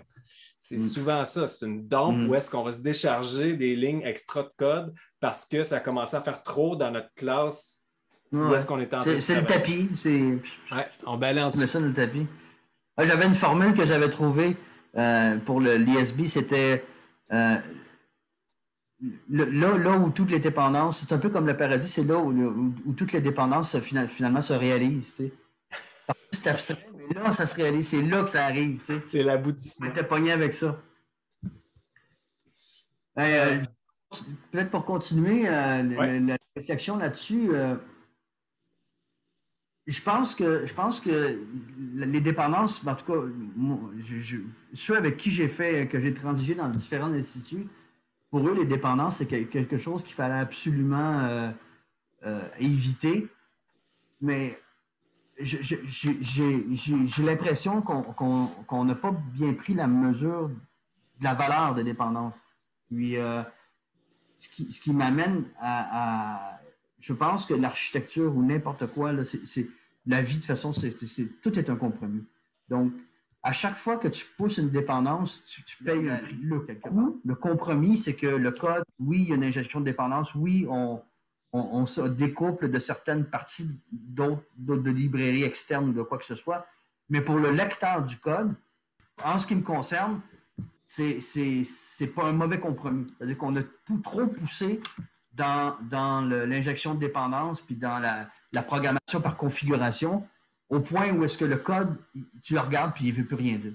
Tu as de l'injection, tu as des threads locales qui transigent sur des objets sur chaque thread, tu as des caches gratuites qui viennent avec Spring, tu as toutes sortes de choses gratuites qui sont juste des annotations, puis ça ne veut rien dire pour le lecteur. Il faut déborder. Des fois, il y a 10 classes potentielles qui sont en implémentation. Quand tu es pressé, ben, tu peux pas aller dans chacun des implémentateurs pour voir qui répond dans ce cas-là. Donc, tout ça, c'est bon, mais c'est un compromis. Donc, encore une fois, ça fait mal. Puis moi, je paye le prix parce que moi, je suis pas celui qui fait son petit bout de code, je suis celui qui doit comprendre une grosse partie du logiciel. Donc, ça, c'est quelque chose que je crois qui n'est pas assez... En fait, il n'y a pas d'avocat pour ces choses-là, je trouve. En tout cas, partout où je suis passé, les gens trippent à abstraire, les gens trippent à pousser les dépendances, à découpler, mais il n'y a pas assez de gens qui disent « Oh, attends une minute là, il faut arrêter là. Il faut que le programme soit compréhensible aussi par un être humain. » Puis il faut aussi que quelqu'un qui arrive dans le code puisse comprendre quelque chose, puis qu'il n'y ait pas trop de magie, parce que il y a les frameworks, des fois, ça amène de la magie. Puis quand tu as juste des maps qui appellent des maps, puis qui appellent des classes qui sont loadées dynamiquement, tu ne peux pas lire le code, c'est pas possible. Il y a encore des gens qui lisent le code, puis il y a encore des gens qui doivent prendre des décisions des fois là-dessus. Tu sais. Puis ça, c'est un des compromis, je trouve, qui a été mis de côté. Ben, c'est l'intégration des niveaux aussi, Stéphane. Là, toi, tu viens d'arriver. Là. Moi, je trouve que puis tu es permanent là-bas. Là. Mais il y en a là, qui, reprenons encore le bel exemple de l'Institut. où il y a l'Institut, pour ceux qui se poseraient la question, c'est juste un substitut à n'importe quelle compagnie où on a travaillé pour pas, dans le fond, si jamais on porterait préjudice à quelqu'un, on ne veut juste pas identifier les gens, c'est pas ça le but, c'est l'apprentissage qui est important. Donc, c'est pour ça qu'on utilise le mot institut. Mais donc, j'étais à l'Institut, puis on avait justement ce genre de magie-là qui existait. C'est-à-dire que c'était impossible de faire du reverse engineering. Impossible. Parce qu'il y avait énormément d'XML partout. Donc, dès que qui dit XML dit tu ne peux pas retracer. Tu parlais des fichiers de configuration, tout ça, c'est encore pas si pire. Tu es dans le code, tu es dans Java. Tu peux quand même faire un find by reference, puis tu vas trouver tes classes, puis qui appelle. Là, il y avait plein de couches comme ça. Puis il y avait des conventions pour des ID qu'il fallait que ce soit monté dans un certain format. Puis ça allait chercher une information à droite, à gauche, puis au centre. Puis ça, il fallait que ça soit synchronisé pour que ça marche parce que ça a été utilisé dans un autre système plus. Fait que tout ça, c'était pas documenté. Puis il fallait que tu apprennes ça sur le tas. Fait que moi, quand je suis rentré, ça a été l'intégration la plus difficile de toute ma carrière. Ça a été là où j'ai eu de la misère à être efficace rapidement parce que c'est la période donc, qui était la plus longue avant que je sois efficace rapidement parce que c'était impossible. C'était impossible pour moi d'être autonome. Puis de reverse engineering, comment ça fonctionnait. Avec tout mon bon vouloir, là, je passais mes journées là-dessus. Je ne suis pas un slacker, je ne suis pas le genre à laisser tomber les balles par terre. C'est un bel exemple. C'est un bel exemple de dépendance qui est poussé dans le design, ça. Parce que par design, tu pouvais retrouver des choses, mais si tu n'as pas le design ou si tu n'as pas le papier à côté de toi, ben, tu es foutu. Tu sais. Ouais. Mais donc, tu sais, convention over configuration, je comprends, j'adhère jusqu'à une certaine limite. Tu vois, moi, j'ai beaucoup aimé apprendre à coder en Ruby. Puis quand je suis arrivé avec Ruby on Rails, où est-ce que c'est que de la configuration, de la convention over configuration, j'ai pogné mon Waterloo. Tout d'un coup, là, quand j'arrivais pas à... Quand ce que je voulais faire sortait un peu des sentiers battus, là, je ne savais pas comment faire parce que je n'avais pas le grimoire avec toutes les formules magiques dedans. Je n'avais pas la bonne annotation ou la bonne petite convention à respecter pour que tout marche comme par magie. Donc, ça devenait... Puis j'avais un gros livre là, que je suivais puis que j'essayais d'apprendre avec ça. Mais ça a tué mon plaisir de faire du Ruby on Rails. Fait que j'ai abandonné. Tout simplement parce que pour moi, ça ne faisait pas de sens. Il y avait trop de par cœur, trop de choses qu'il fallait que tu saches d'avance pour être capable de travailler. L'Institut, c'était particulièrement vilain ce qui se passait dans ces affaires-là parce que il servait une utilisation de Spring qui utilisait encore la configuration XML qui était un petit peu mélangé avec des annotations, fait que la magie était au carré. Il fallait vraiment essayer de courir à gauche et à droite. Puis, moi, personnellement, je me suis servi longtemps de Google Juice plutôt que Spring, parce que Google Juice, tout ce que ça faisait, c'était de l'injection, ça faisait mon affaire. Ben ouais. J'essayais de garder ça. Ça me forçait à garder ça simple, parce que quand tu disais « Comment tu fais ça en Google Juice? » Ben, tu pognes des ressources JAX-RS, puis il va t'attacher tes ressources JAX-RS. Je n'ai pas besoin d'apprendre une autre patente comment Google Juice fait. La seule affaire, c'est qu'il injectait tes ressources puis il faisait tes filtres. C'est loin de tout ce que Spring peut faire pour toi, mais en même temps, c'est loin de tout ce que Spring veut faire pour toi aussi. Ça te donne un peu une idée de... À toutes les fois, nous autres, on était capable de trouver le constructeur, on clique là, puis on s'en allait où il était. Problème rapidement. Hein? Tu trouvais tes problèmes plus rapidement parce que tu comprenais pratiquement 100% de ce que tu faisais. Alors qu'avec Spring, 2-3 annotations, tu as un microservice. Tu n'as pas besoin de faire grand-chose, là. Tout est fait en arrière pour toi. C'est gratuit. Comment ça marche? Ouais, c'est gratuit jusqu'à temps que tu fasses quelque chose là où eux ne sont pas rendus. Je ne sais pas si vous avez connu... Jusqu'à temps que ça plante. Parce que des fois, ça peut planter. Vous avez connu Spring Root? ROO? Non. Je n'ai pas utilisé, non. Donc, c'est une plateforme de développement rapide. Angular et tout, là, ils ont des clés maintenant, puis tu peux comme dire NG, service, tu donnes un nom, puis il va te bâtir la classe de service bien configurée, bien attachée avec son fichier de test. Puis tout le... Bon, ben, Spring Roost, c'était un peu ça. Tu pouvais dire, crée-moi une entité. Il créait l'entité avec ses tests avec la BD. Ça créait tout par défaut. C'était juste, dans le fond, tu tapais des trucs là, au clavier, puis ça générait un paquet d'affaires pour toi. Je disais, OK, je vais essayer de faire un petit CRUD avec ça. Je commence à faire mon CRUD. Ça marche bien. Jusqu'à temps que j'essaie de faire, sur cette relation-là, j'aimerais ça avoir une information supplémentaire. J'ai jamais été capable de le faire. Jamais été capable de le faire. Parce que là, quand tu ouvres le code qui est généré, ils ont pensé à ça, tu sais, te laisser faire des overrides sur ce que ça générait, puis pas écraser tes overrides quand il régénérait son code. Par contre, essaie de comprendre le code qui a pondu, qui est pas totalement pas friendly pour un être humain, mais pas loin. Non. C'est une autre affaire que j'ai fini par abandonner sur le côté de la route parce que je me disais, regarde, c'est trop beau pour être vrai. Ça me rassure parce que ça fait en sorte que je sais que je vais avoir de la job jusqu'à temps que je prenne ma retraite et plus. Non, donc c'est ça, tu vois, c'est tout dans le compromis, dans le jugement, dans l'équilibre. C'est probablement pour retourner là où on vient au départ, c'est là où l'expérience compte le plus. Oui.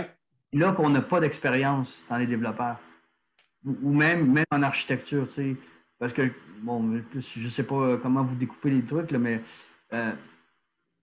des personnes qui sont capables de tirer la ligne au bon endroit, de dire, là, on arrête. Là, ça suffit, là.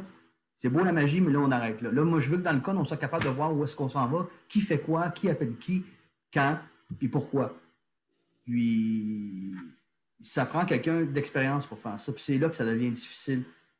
Puis malheureusement, j'ai pas l'impression qu'on se dirige vers... j'ai pas l'impression du tout qu'on se dirige vers plus de jugement puis de compromis. Des personnes qui sont capables de faire ces jugements-là. J'ai l'impression que c'est l'inverse. On se dirige de plus en plus vers des gens qui veulent pas avoir à prendre ces genre de décisions-là. Ils veulent que ça marche. Puis que ça marche vite. Mais il y a une raison pour ça, right? C'est que le marché ne fournit pas. Le marché ne fournit pas. Donc, tu as de plus en plus de gens qui sont tentés justement par les salaires alléchants. Bon, écoute, ceux qui écoutent, là, on n'est pas personne millionnaire ici, là. Fait que c'est pas ça que je veux dire quand je parle de salaire alléchant. Mais disons qu'en informatique, tu gagnes quand même. Toi, tu vis à New York, tu peux bien parler. Oui, ben c'est ça, on voit en arrière. Hein, ça, c'est comme ça que ça se passe chez moi. Par contre, Jean-Philippe, il vit dans un sous-sol. Il vit chez des années 40. Il vit chez elle. C'est ENIAC, ça. C'est ENIAC. Le premier ordi. Je fais des blagues. Mais... Oh man! Inculte! Mais... Dungeon Dragon, oui. Je suis pas le geek aujourd'hui. C'est ça pour dire que souvent, les gestionnaires, ils ne voient pas la plus-value ou ceux qui engagent ne voient pas la plus-value de payer des gens qui ont de l'expérience. Hein, souvent, là, on l'a dit tantôt, on veut les développeurs qui ont de l'expérience, on veut en faire des architectes, on veut les amener vers autre chose, des postes de gestion. PM, on veut les transiter vers autre chose. Parce qu'on dirait que d'être un développeur senior ou très, très senior, c'est comme refuser de devenir adulte pour certaines personnes. C'est plate, mais ce n'est pas un cheminement de carrière en soi. C'est pas juste ça. On top les salaires des développeurs. Le seul progrès qui peut se faire, c'est s'en aller ailleurs. Ben oui. Tu ne peux pas continuer de progresser salarialement quand tu es un développeur. C'est inévitable. La seule façon que tu peux rester là et continuer à faire de l'argent, c'est si tu fais du temps sup. Parce que ton temps sup est encore payé dans ces types de postes-là. C'est de l'absurdité telle que si tu étais une équipe de hockey, il y aurait 15 entraîneurs puis il y aurait un joueur. C'est la conséquence. DG, puis il n'y aurait pas de joueur. Oui, on amènerait du junior, du pee-wee, du bantam. Ah ouais. Parce que puis tout le monde se montrerait comme ça, puis finalement, ce serait une pyramide inversée. Il y aurait un joueur, un polyvalent, là. Probablement même mon serait ailleurs, dans un autre pays, parce que c'est moins cher, là, tu sais. Non, mais ça vient me chercher ce sujet-là parce que, tu vois, je me suis déjà fait dire, tu regarde, le petit jeune qui sort de l'université, il livre en temps. Il livre beaucoup, là, tu sais, rapide, tout ça. Je dis oui, mais il faut que tu regardes la qualité de ce qu'il livre. Tu sais, je comprends là, que si toi, là, on n'est pas en mode produit, puis on est en mode projet, puis tu as ton enveloppe, puis tu veux développer ton projet dans les budgets, puis rentrer dans l'étape, tout ça, ça se peut que tu sois plus séduit par le gars qui pond des affaires vite, vite, vite, vite, vite, vite, même si ça ne sera pas maintenant, même si c'est, tu sais, ça ne sera pas facile à faire évoluer par la suite. Il y a quelqu'un, je ne sais pas c'est qui, c'est un écrivain, je ne me rappelle plus exactement qui disait qu'on mesure un bon écrivain à ce qu'il n'y a pas dans son livre plutôt qu'à ce qu'il y a. Donc, les mots qu'il enlève sont plus importants que les mots qu'il met. Donc, pour moi, le développeur, c'est la même chose. Des lignes de code qui ne sont pas là sont plus importantes que celles qui sont là. Donc, c'est pas, tu ne vas pas ça au kilo du code, là. C'est pas comme ça que ça marche, là. Nope. Donc, ce qui n'est pas là, souvent, est plus important que ce qui est là. Mais tout ça pour dire que tout ce qu'on jase depuis le début, c'est une excellente explication, puis un excellent justificatif pour démontrer que des gens techniques avec la seniorité, ça a une énorme plus-value parce que c'est ce genre de choix-là qu'ils vont être capables de faire. Où est-ce qu'on trace la ligne? Qu'est-ce qu'on veut faire? Les dépendances, comment on les gère? Comment on deal avec tout ça pour être capable de faire une application qu'on ne sera pas obligé de mettre aux poubelles dans 3 ans? Oui. C'est ça. Ou que personne ne va comprendre dans 2 ans parce que c'est évolué dans un monstre. Oui. J'ai une citation, juste pour revenir, parce que je voulais être sûr de ma citation, j'ai été la checker. Puis ça tourne un peu autour de discussions qu'on a eues dans les dernières semaines. Je vais faire une citation prétentieuse ici. Miles Davis, okay. It's not the notes you play, it's the notes you don't play. Ah!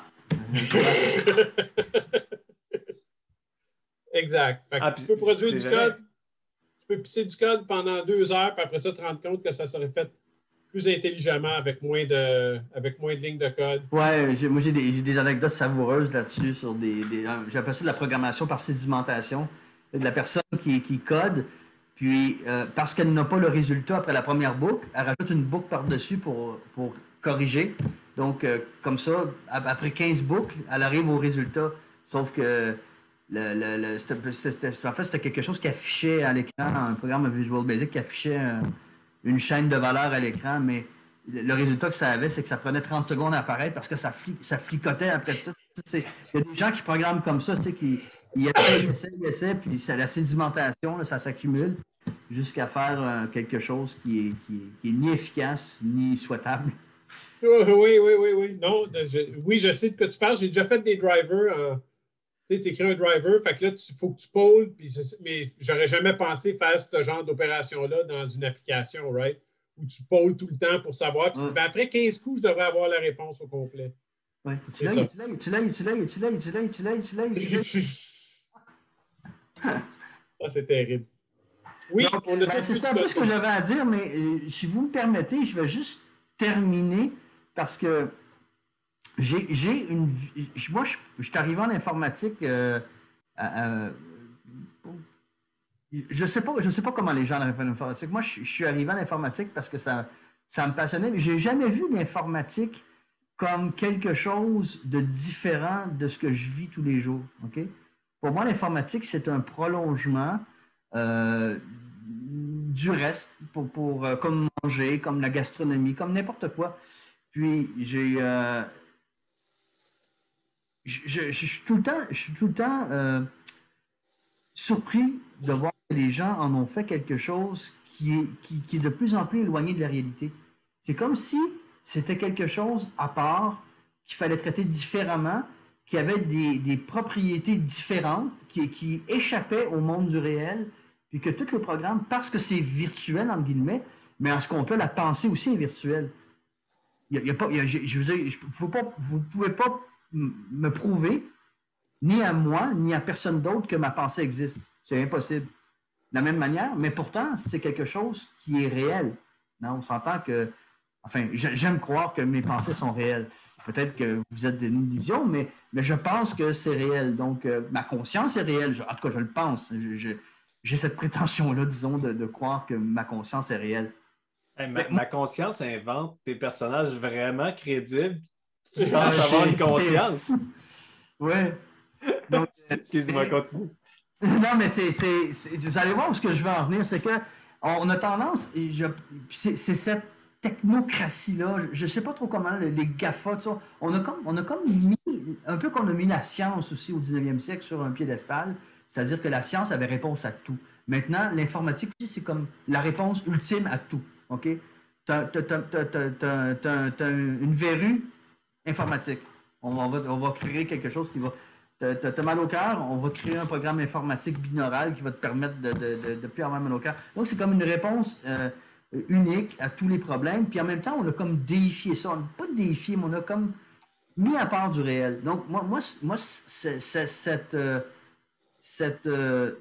ce courant-là, qui a les technos puis il y a le reste du monde, moi, je suis pas d'accord avec ça. As-tu un exemple concret, mettons? Ben, concret... Ben, une illustration de ça, là, quelque chose de... une observation que tu as faite dans ton quotidien ou peu importe, dans une compagnie où tu as été, puis tu te dis, ben, ce que je viens de décrire là, c'est exactement ça. Ben, je sais que c'est un peu abstrait ce que je suis en train de dire, mais on a l'impression que les programmes ont une vie propre et puis qu'ils dépendent justement, qu'ils n'ont pas de dépendance avec le réel. Okay? Qu'un programme, ça roule sur un serveur puis que c'est correct, puis ça peut vivre sans aucune influence de l'externe. Okay? Mais ce n'est pas le cas. Pour moi, c'est un prolongement, comme ma pensée est le prolongement de mon corps. L'informatique, c'est un prolongement de la réflexion humaine. C'est des modélisations du réel. Puis en ce sens, ça doit être traité comme tel. Ça ne répond pas à ta question, je le sais, mais je vais y réfléchir pendant que je parle. Je vais essayer de trouver une bonne analogie qui... J'essaie juste de voir l'impact de cette réalisation-là, dans le fond. C'est une prise de conscience que tu as fait. Maintenant, ça se... Mais c'est pas une prise de conscience. J'ai aucun mérite. C'est-à-dire que j'ai toujours pensé à l'informatique comme ça, moi. Puis là, de plus en plus, je vois les gens qui s'en vont dans une autre direction, puis je me dis, c'est peut-être moi qui n'est pas dans le...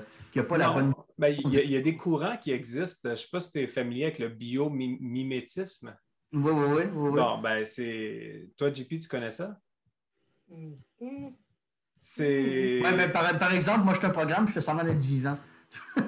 Mais grosso modo, c'est que dans la vie, on n'invente rien. Tout est inspiré de la nature, réel, puis de comment ça fonctionne dans la nature. Fait qu'il y a il y a des gens qui se spécialisent dans l'étude de toute forme de comportement ou d'organisation au niveau de la nature, puis qui essaient de prendre ces connaissances-là, parce que c'est des systèmes qui fonctionnent dans la nature, puis de les répliquer en entreprise ou peu importe c'est quoi leur sujet d'intérêt. Oui, Ben, c'est exactement ce que je vais en venir. OK? C'est exactement ça. C'est-à-dire qu'on peut pas... On a une vision mécaniste de l'informatique. C'est-à-dire qu'on va créer des machines qui autrement n'existeraient pas dans la nature ou dans le réel, puis on va régler les problèmes avec ces machines-là. Là, on a des machines virtuelles, des petits engrenages qui computent des 1 puis des 0 pour régler les problèmes dans le réel. Mais c'est pas comme ça que ça marche. Autrement, c'est un prolongement de ce qu'on est capable de faire. Puis ça s'applique aussi au réel, puis le réel s'applique aussi à ça. En ce sens,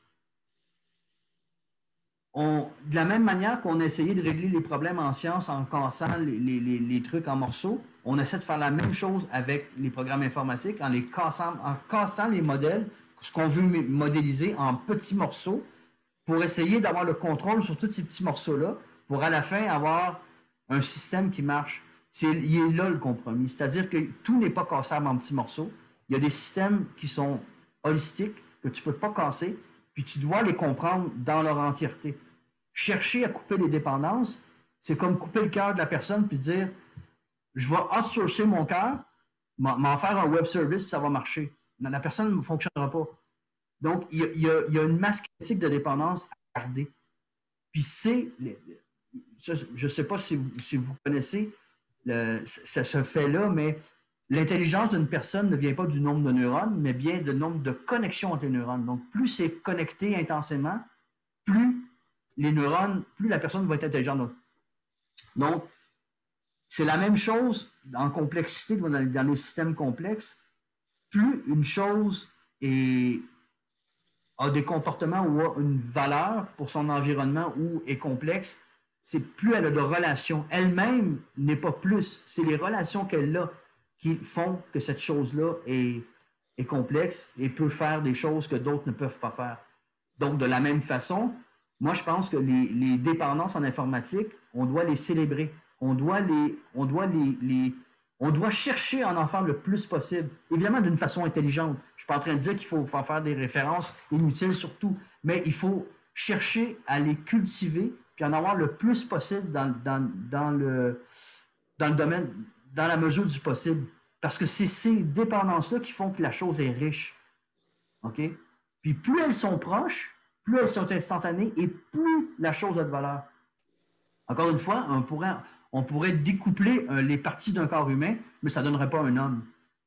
Hein? Un humain. Donc. Vas-y, JP. Moi, la seule affaire, là, juste être. Si on parle des affaires comme des microservices, supposons.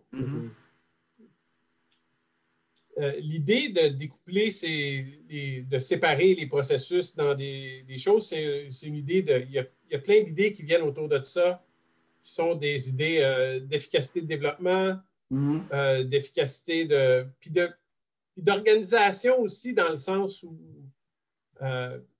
si tu veux te rendre plus intelligent, c'est peut-être pas toi qu'il faut que tu rendes plus intelligent, c'est peut-être toi qu'il faut qu'il supporte quelqu'un d'autre qui va être plus intelligent. Mais ça t'achale ou ça t'achale pas? Non, non, au contraire. Au contraire, je pense que, comme j'ai dit, c'est toute une question d'équilibre. Puis en informatique, je pense, il n'y a pas de réponse unique. Puis c'est là que c'est difficile. Les gens n'aiment pas qu'on leur dise « ça dépend ». Ça, c'est une réponse qui énerve tout le monde. Ça dépend ou c'est complexe. Mais malheureusement, c'est ça la réalité. Puis tu auras beau avoir tous les gourous du monde qui vont venir te dire le contraire, qu'il faut tout mettre en microservice avec du JSON mur à mur. C'est pas la réponse. Malheureusement, c'est pas la réponse. Pas plus que tout mettre dans un gros programme, un gros monstre qui fait 400 millions de lignes de code, c'est la réponse non plus. C'est entre les deux. Mais je pense que en fait, ce que je voulais dire ce soir, c'est que les dépendances, moi, je ne les vois pas d'une manière hostile comme certaines personnes que j'ai déjà rencontrées où est-ce qu'il faut tout découpler à tout prix. Moi, j'ai vraiment une position plus nuancée, puis je cherche à prendre à contre-pied ce mouvement-là aussi en leur disant, moi, je les célébrerais, les dépendances. Je pense que les dépendances, ça fait partie de l'informatique, ça fait partie des choses, puis il faut payer le prix maintenant ou plus tard. Ça dépend, des fois, c'est mieux de payer plus tard, des fois, c'est mieux de payer maintenant, mais il ne faut pas les traquer puis essayer à tout prix de pousser le plus loin possible de dépendance parce qu'on a des coûts, des fois, qui sont exorbitants, puis c'est contre-productif en fin de compte. Parce que ce qu'on veut, c'est un programme qui marche. Là. On veut pas quelque chose qui va marcher dans 6 semaines ou qui a 8 couches de réseau entre la question et la réponse. Là. Mais dans certaines institutions, on voit ça, oui. C'est pas la première fois. Pascal. Tu voulais-tu continuer sur ce que tu avais dit, JP? Ou... Non, c'est un peu autour aussi de comment on fait pour gérer cette limite-là. Les développeurs, j'ai l'impression que souvent, ils ont des bons instincts de tout ça. C'est un peu l'affaire. Moi, quand je travaille avec, supposons, JPA, j'ai zéro problème à dépendre de JPA si je travaille sur mon projet, puis il faut que je travaille avec une base de données relationnelle. Puis là, tu as une dépendance avec JPA? Non, ça ne me dérange pas. Mais où on met cette limite-là, right? Toi, tantôt, tu disais, les affaires, toutes les dépendances à l'intérieur du JDK c'est pas un problème. Puis en général, c'est vrai, là, je suis pas mal d'accord avec c'est raisonnable. Mais il y a aussi des systèmes un peu externes où tu te dis, OK, comment on gère ça un petit peu quand tu es à l'externe, ces dépendances-là? Mais dans le fond, ce que Stéphane dit, c'est que lui, il veut célébrer ces relations-là pour qu'on les exploite au maximum, puis que s'ils sont une contrainte, bien, qu'on soit capable de naviguer efficacement autour. Puis je pense que c'est pas la première fois que tu me parles de ta façon de penser par rapport à ça, Stéphane. Puis là, je pense que je viens de comprendre un peu mieux ce que tu veux dire. Puis si tu me permets, je vais essayer de le formuler dans un autre langage qui va peut-être parler... atteindre d'autres gens qui n'auraient peut-être pas nécessairement compris tout à fait le fond de ta pensée. Moi, quand tu as sorti le mot holistique tantôt, il y a une lumière qui s'est allumée dans ma tête, puis c'est l'approche systémique. C'est exactement ça. Là. C'est ça. Oh, oui. Dans le fond, là, c'est que à force de vouloir faire du réductionnisme puis de prendre les choses dans leur contexte plus petit pour mieux les comprendre, parce qu'on dit souvent ça, quand il y a quelque chose de compliqué, tu le divises en plein de petits problèmes pour essayer de le comprendre puis de te faire une tête. Le problème avec ça, c'est que oui, tu vas faire un bout de chemin, mais il va te manquer de l'information. Il va te manquer l'information du contexte dans lequel toutes ces choses-là sont interreliées pour pouvoir cohabiter. Si tu en prends juste un des morceaux, un des sous-systèmes, tu ne comprends pas le but du système. Si on prend l'exemple d'une voiture... Exactement, tu as bien compris ma pensée, oui. Si on prend l'exemple d'une voiture, ben, l'approche systémique, le système, la voiture, a un objectif. C'est de prendre tes petites fesses, de les amener du point A au point B, le plus sécuritairement possible. Mais si tu regardes les sous-systèmes à l'intérieur de ce système-là, il n'y en a aucun, mais je dis bien aucun, même pas le moteur, qui est capable à lui seul de s'acquitter à travers sa besogne ou ce qui est supposé rendre comme service au système général pour atteindre l'objectif à lui seul. Donc, le moteur n'est pas capable de faire avancer la voiture. Il a besoin d'un appâtement, des engrenages, puis des ci, puis des ça, pour aller jusqu'aux roues, puis avoir une poussée, une traction. Donc, ça revient aussi à l'optimisation locale. C'est-à-dire que quand on ne comprend pas le système en gros, dans son ensemble, on ne peut pas identifier les vraies contraintes du système. Donc, on ne peut pas travailler sur les choses qui font vraiment mal. Donc, si on a notre vue locale, on va travailler sur les problèmes qui sont locaux, mais qui ne sont pas nécessairement les plus gros problèmes, les problèmes les plus pressants pour le système. Donc, il y a sous-optimisation à ce moment-là. C'est là où on en arrive, exemple, avec des équipes qui vont se faire, je le dis comme ça parce que ça arrive tellement souvent, de l'intégration continue, ils vont essayer de faire du CI/CD alors qu'ils n'ont pas résolu en amont leurs vrais problèmes, c'est-à-dire qu'ils ne sont pas capables d'avoir les bonnes conversations pour être alignés sur les requis qui doivent être implémentés. Donc, il y a beaucoup de va-et-vient, beaucoup d'erreurs, beaucoup de rework. Donc, ils n'ont pas réglé ce problème-là. Ils n'ont pas encore automatisé suffisamment les tests à différents niveaux dans la pyramide pour s'assurer que en faisant les petits cycles qu'on veut faire en agilité, ben, on doit être capable de démontrer rapidement et avec le plus de précision possible, parce que ce n'est pas une science exacte, mais c'est au mieux de nos capacités qu'on n'a pas introduit de régression. Donc, il faut qu'on soit capable de faire ce statut-là rapidement pour être capable d'avancer rapidement, puis ensuite de mettre ça dans la machine à saucisses qu'est le CI/CD. Donc, pour produire des nouvelles versions déployables, puis être capable d'avoir de la qualité de l'autre côté. Parce que souvent, ce qui arrive, c'est que les gens, ils se disent, ben, c'est de l'automatisation, c'est bon, on va faire ça. Mais ils n'ont pas compris que dans leur façon d'approcher le travail, dans le système, donc, de livraison de logiciels, ils ont des problèmes en amont sur d'autres stations de travail qui font que ben, d'avoir un CI/CD, ce n'est pas la première priorité. Parce que ce n'est pas là où ça bloque. Autrement dit, ils vont créer une machine à pondre des versions de piètre qualité parce qu'ils n'ont pas réglé les problèmes en amont qui, eux, étaient les contraintes réelles du système. Donc, d'avoir la vision systémique pour comprendre les vrais enjeux. C'est ça. Exactement. C'est ça. Ben, finalement, c'est ça. La vision réductionniste, c'est ça. C'est tu casses en morceaux pour comprendre les parties. Mais comme il y a déjà quelqu'un qui a dit...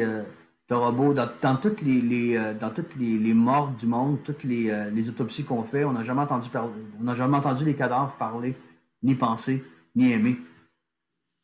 Ça résume bien la chose, c'est que c'est l'interdépendance puis l'interaction de toutes les parties du corps humain qui font qu'une personne parle, aime et pense. Et un programme, encore une fois, un programme c'est quoi? C'est une modélisation du réel. Donc le réel aussi est... tu regardes partout où tu regardes, tout n'est que relation. Donc, relation, dépendance. Donc, forcément, si tu peux pas éliminer dépendance, de toute façon, je pense que c'est clair pour tout le monde, mais à force de vouloir les pousser plus loin, on finit par faire des choses qui ressemblent de moins en moins à des systèmes optimisés, mais de plus en plus à des canards boiteux qui demandent beaucoup d'amour et de ressources aussi, tu sais. Ben, à force de cacher ces problèmes, on finit par les mettre dans le grenier pour essayer de les oublier, mais ils sont encore là. Ils sont encore là. Donc, si on n'a pas le choix d'avoir ces dépendances-là, ben, peut-être si on comprenait mieux les types de dépendances, ça pourrait nous aider à mieux les apprécier. Oui, il y a ça gérer. aussi. Ils ne sont pas tous égales devant. Tu nous parlais un petit peu de ces types de dépendances-là? Il y a des dépendances techniques. Déjà, on peut commencer par ça. Là. Je pense que c'est les plus courantes. Là. On parlait tantôt de GPA, de tous les frameworks, de toutes les bases de données, de toutes les... ça a été une grosse tendance dans les années 2000 d'essayer de mettre des couches d'abstraction entre nous et l'extérieur, surtout en Java. Là, on essayait de l'interopérabilité. On a mis Hibernate par disant, si jamais on change de base de données, on pourrait souffrir de ça. J'ai jamais vu, en tout cas, j'en ai presque jamais vu des gens qui ont changé de base de données. Ah, JP l'a fait. Ouais, on l'a fait une couple de fois. Ben, c'est drôle parce que la compagnie où je travaille maintenant, l'institut où je travaille, eux, ils ont changé. Ils ont changé d'Oracle à Postgres par réaction. Je pense qu'il y a beaucoup de gens qui ont... En fait, nous, on avait... c'est arrivé... en fait, ma compagnie pour laquelle je travaille présentement, on a changé 2 ou 3 fois. En fait, ça avait commencé...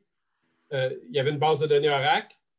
Les développeurs travaillaient dans Postgres, fait qu'on ne voulait pas avoir à gérer les différences de schèmes autour de ça.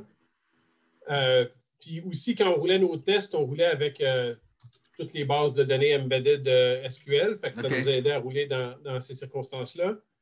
Puis, quand ils sont allés dans AWS, il n'était pas question qu'ils installent une base de données Oracle dans AWS, parce que ça leur a coûté une fortune. Fait qu'ils sont allés à Postgres, ça a été comme un charme, il y a eu 0 problème.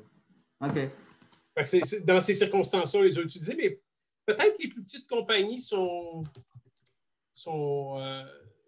plus amenées à faire ce genre de décisions-là que les grosses compagnies. Ou si tu travailles dans une grande banque, ben c'est ça qu'on a. C'est DB2, puis c'est DB2 c'est ça.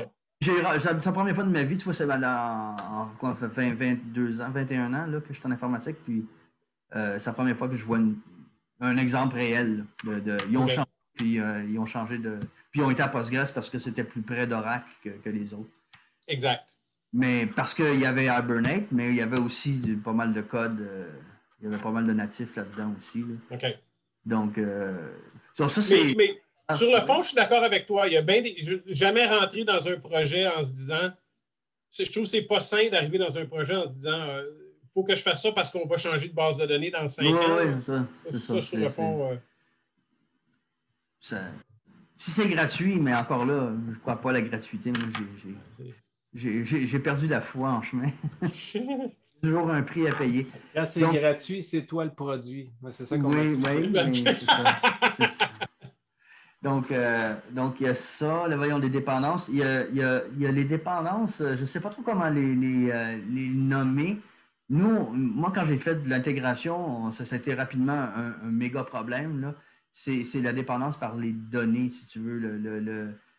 On externalise tout, puis finalement, tout est figé dans les schémas de données, là, dans le metadata. Donc,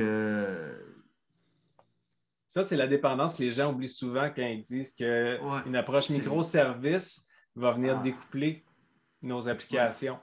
Ils oublient que, ben oui, c'est vrai que tu peux déployer ton service quand tu veux, mais tant que tu as suivi certaines bonnes pratiques, c'est-à-dire que tu ne joues pas trop avec ton interface publique, donc tu respectes ton interface publique le plus possible, tu encapsules tes données, donc tu as ta propre base de données. Ça fait partie aussi des bonnes pratiques. Si tu ne fais pas ces deux choses-là minimalement, puis il y en a sûrement d'autres, d'avoir abandoned context et tout, mais bref, si tu ne fais pas minimalement ces deux choses-là, ben c'est sûr que là, ton modèle de données, il va être fragile. Puis, même si tu fais ça, si ton modèle de données change, ça veut dire que tu vas être obligé de redéployer tous les gens qui interagissent avec ton service. Oui. Donc, puis rapidement, ce que ça donne, c'est que ça donne des comités pour les services d'entreprise avec des comités de révision des modèles canoniques. Puis qui dit canonique, on a un bel exemple de verbiage religieux ici, canonique. Les lois canoniques, c'est les lois du Vatican, de l'Église catholique. Donc, la vérité émane du comité canonique, mais évidemment, le comité canonique n'est pas tout seul. Et c'est pas, ils sont plusieurs à être sur le comité, ils sont plusieurs clients. Donc là, ça mène à des débats sans fin. Puis, évidemment, le modèle canonique, il est figé. À partir du moment où il y a un comité, plus personne n'est capable d'en venir à un consensus sur les prochains changements. Donc, à tort ou à raison. On est obligé de faire une version par client. Nous, on a tombé dans des débats, là, mais c'était épique. Là. C'était vraiment drôle, tout ça. Donc, ça, c'était une dépendance par les données. Moi, je pense que celle-là, là, c'est celle qui était la plus utilisée récemment. On s'en va dans JSON, XML avant, le messaging aussi. Maintenant, tu as des trucs comme Protobuf ou Avro, dans lequel tu peux injecter même le schéma. Ouais. Le client n'a pas besoin de savoir le schéma. C'est magique. Encore une fois, si on peut dire c'est magique. Mais attention, la personne qui reçoit ce schéma-là, oui, est capable de parser le fichier.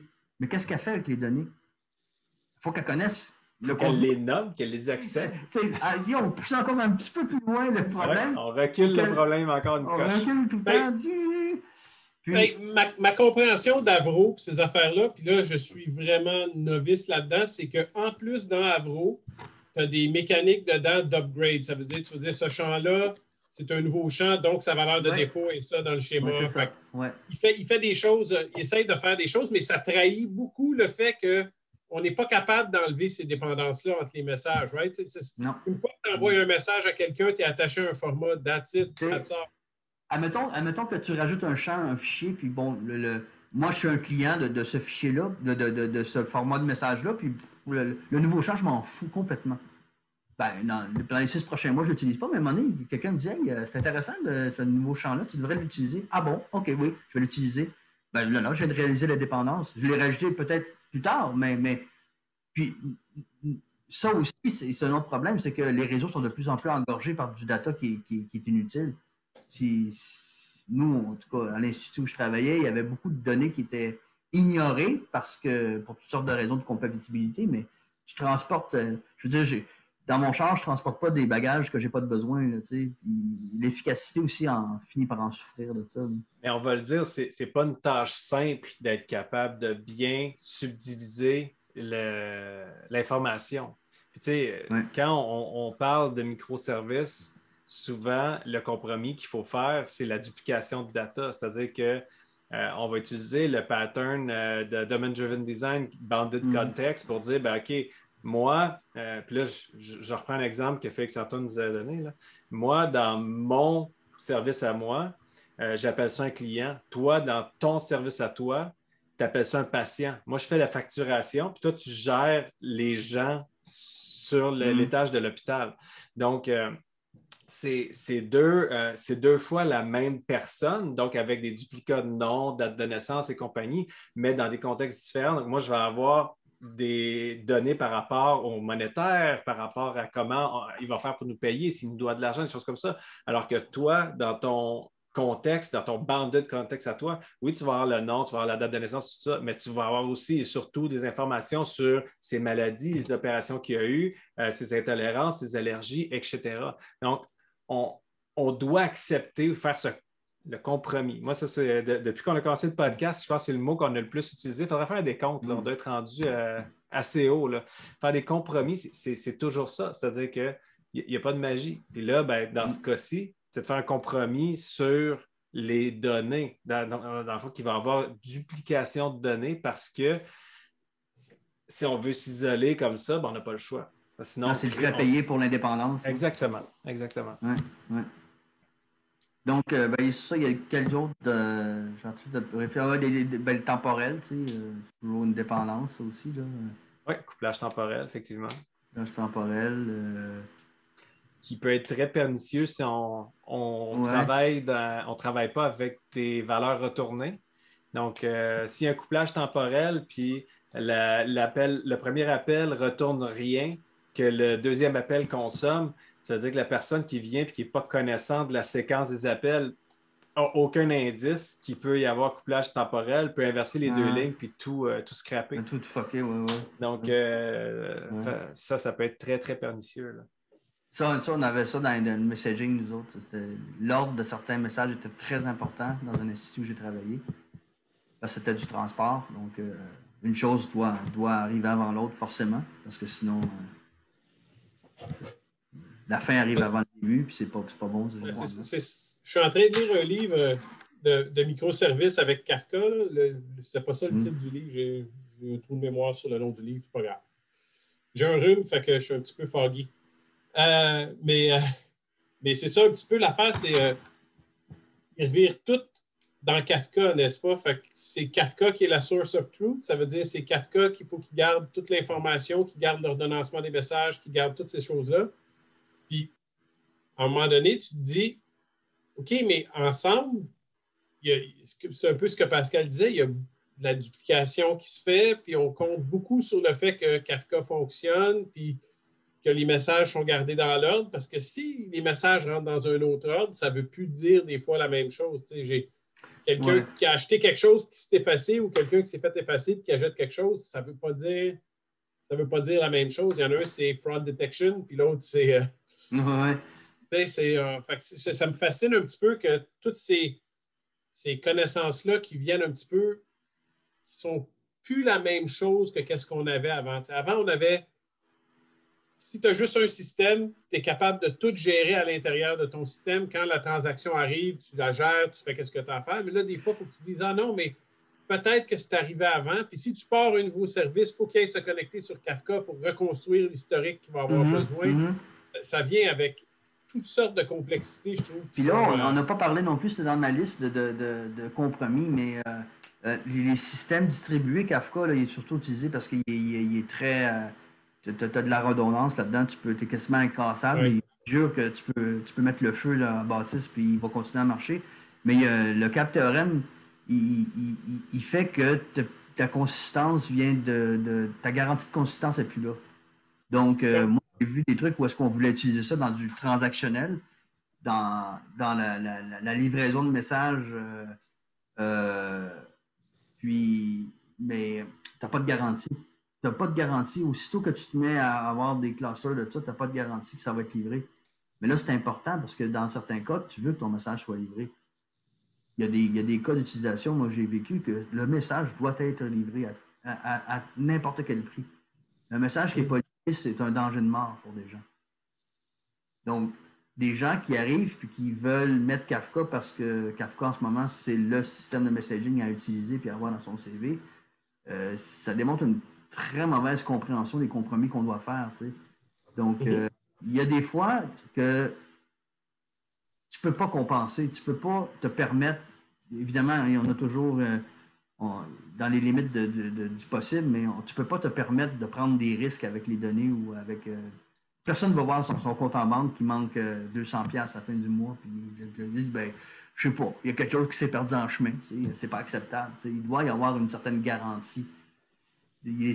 On doit forcer les systèmes à être déterministes, puis de plus en plus, on voit que pour découpler, justement, ou pour faire du microservice, on introduit des systèmes qui sont probabilistes, puis les gens ne comprennent pas que ça introduit du hasard, puis de l'incertitude. Ils ne comprennent pas. Parce que pour eux, Kafka ou MQ-Series, c'est la même chose, ça livre des messages. Mais c'est pas la même chose.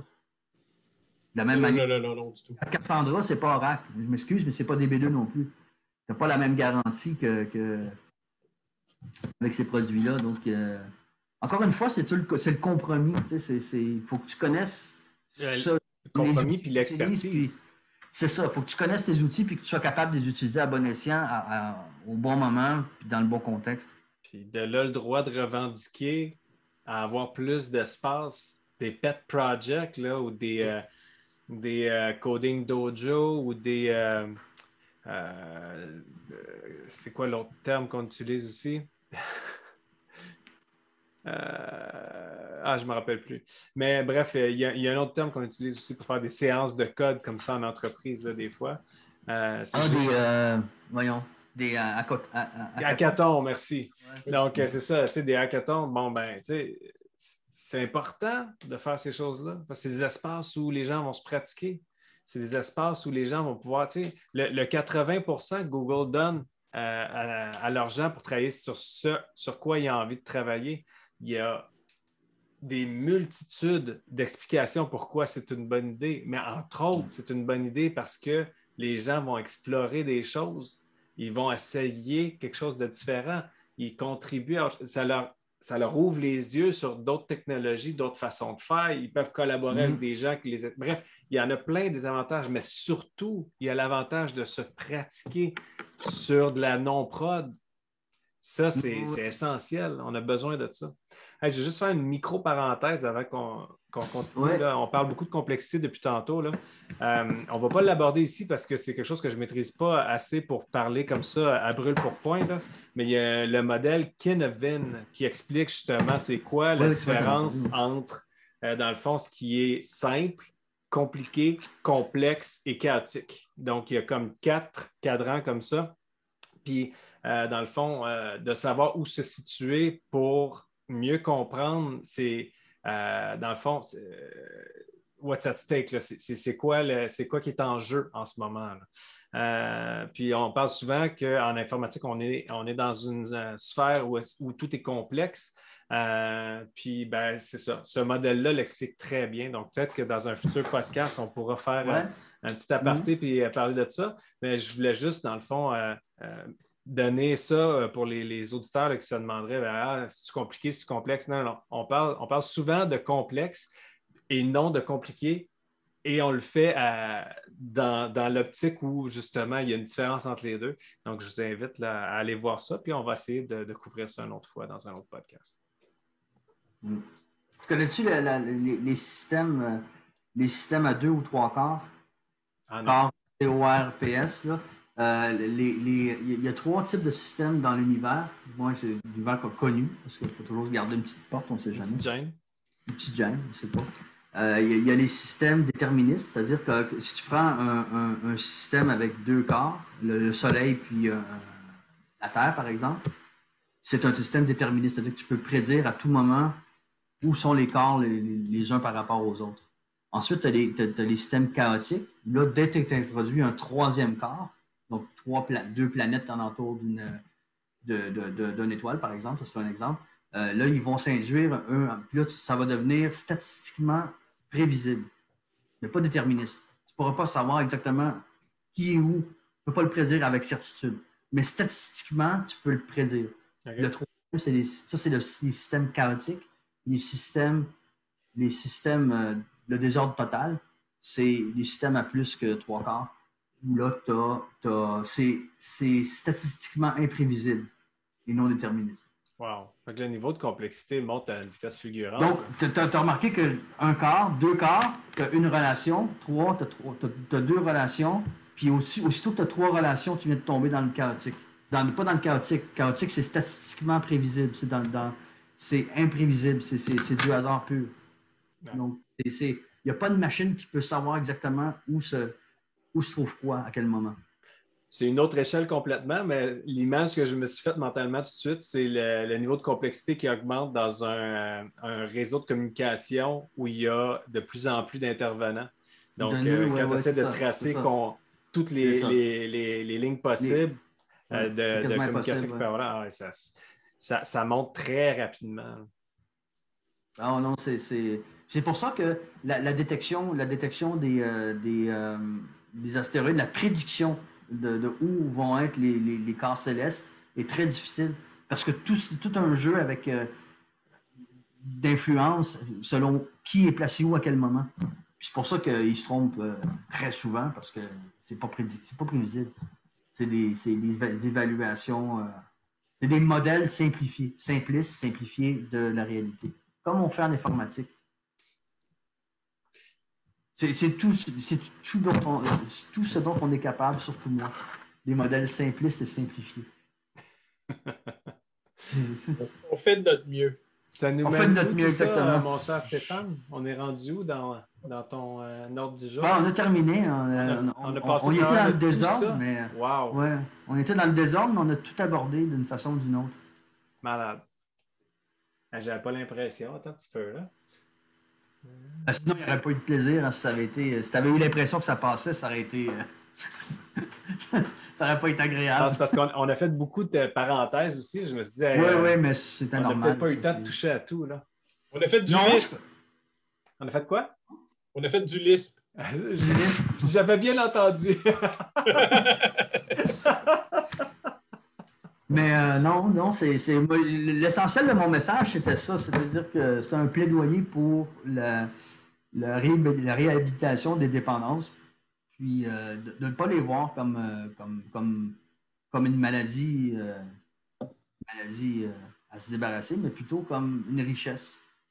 Puis savoir les garder, puis les mettre, les retarder quand c'est possible, puis quand c'est souhaitable. Donc, ça clôt le sujet. Merci beaucoup, Stéphane. C'était vraiment cool de parler avec toi. Je pensais pas qu'on en avait autant à dire sur les dépendances. Ah, c'est riche, sérieux. On a fait un bon bout là-dessus. Ouais. Donc, je pense qu'en conclusion, moi, ce que je dirais, c'est que le compromis est le maître mot. Puis, les relations, je pense que c'est ce qui amène de la richesse, de la complexité. Puis, on a besoin de ces choses-là. Puis, il faut surtout pas. Il faut être judicieux quand vient le temps de partir à la chasse aux dépendances. Il faut être judicieux, puis il faut faire preuve de discernement. Malheureusement, ce n'est pas une qualité qui est équitablement distribuée, de jugement et de discernement. Donc, c'est pour ça qu'on a plus de. T'es-tu en train de dire qu'il y en a qui ont pigé dernier ou qui ont eu la courte paille? Il y en a quand même pas pu piger, il n'y avait plus rien. OK. Ouais. Ben, merci beaucoup, Stéphane. C'est vraiment cool. Ben, ça me fait plaisir. Merci de m'avoir invité. Puis, peut-être à une prochaine fois pour un autre palpitant.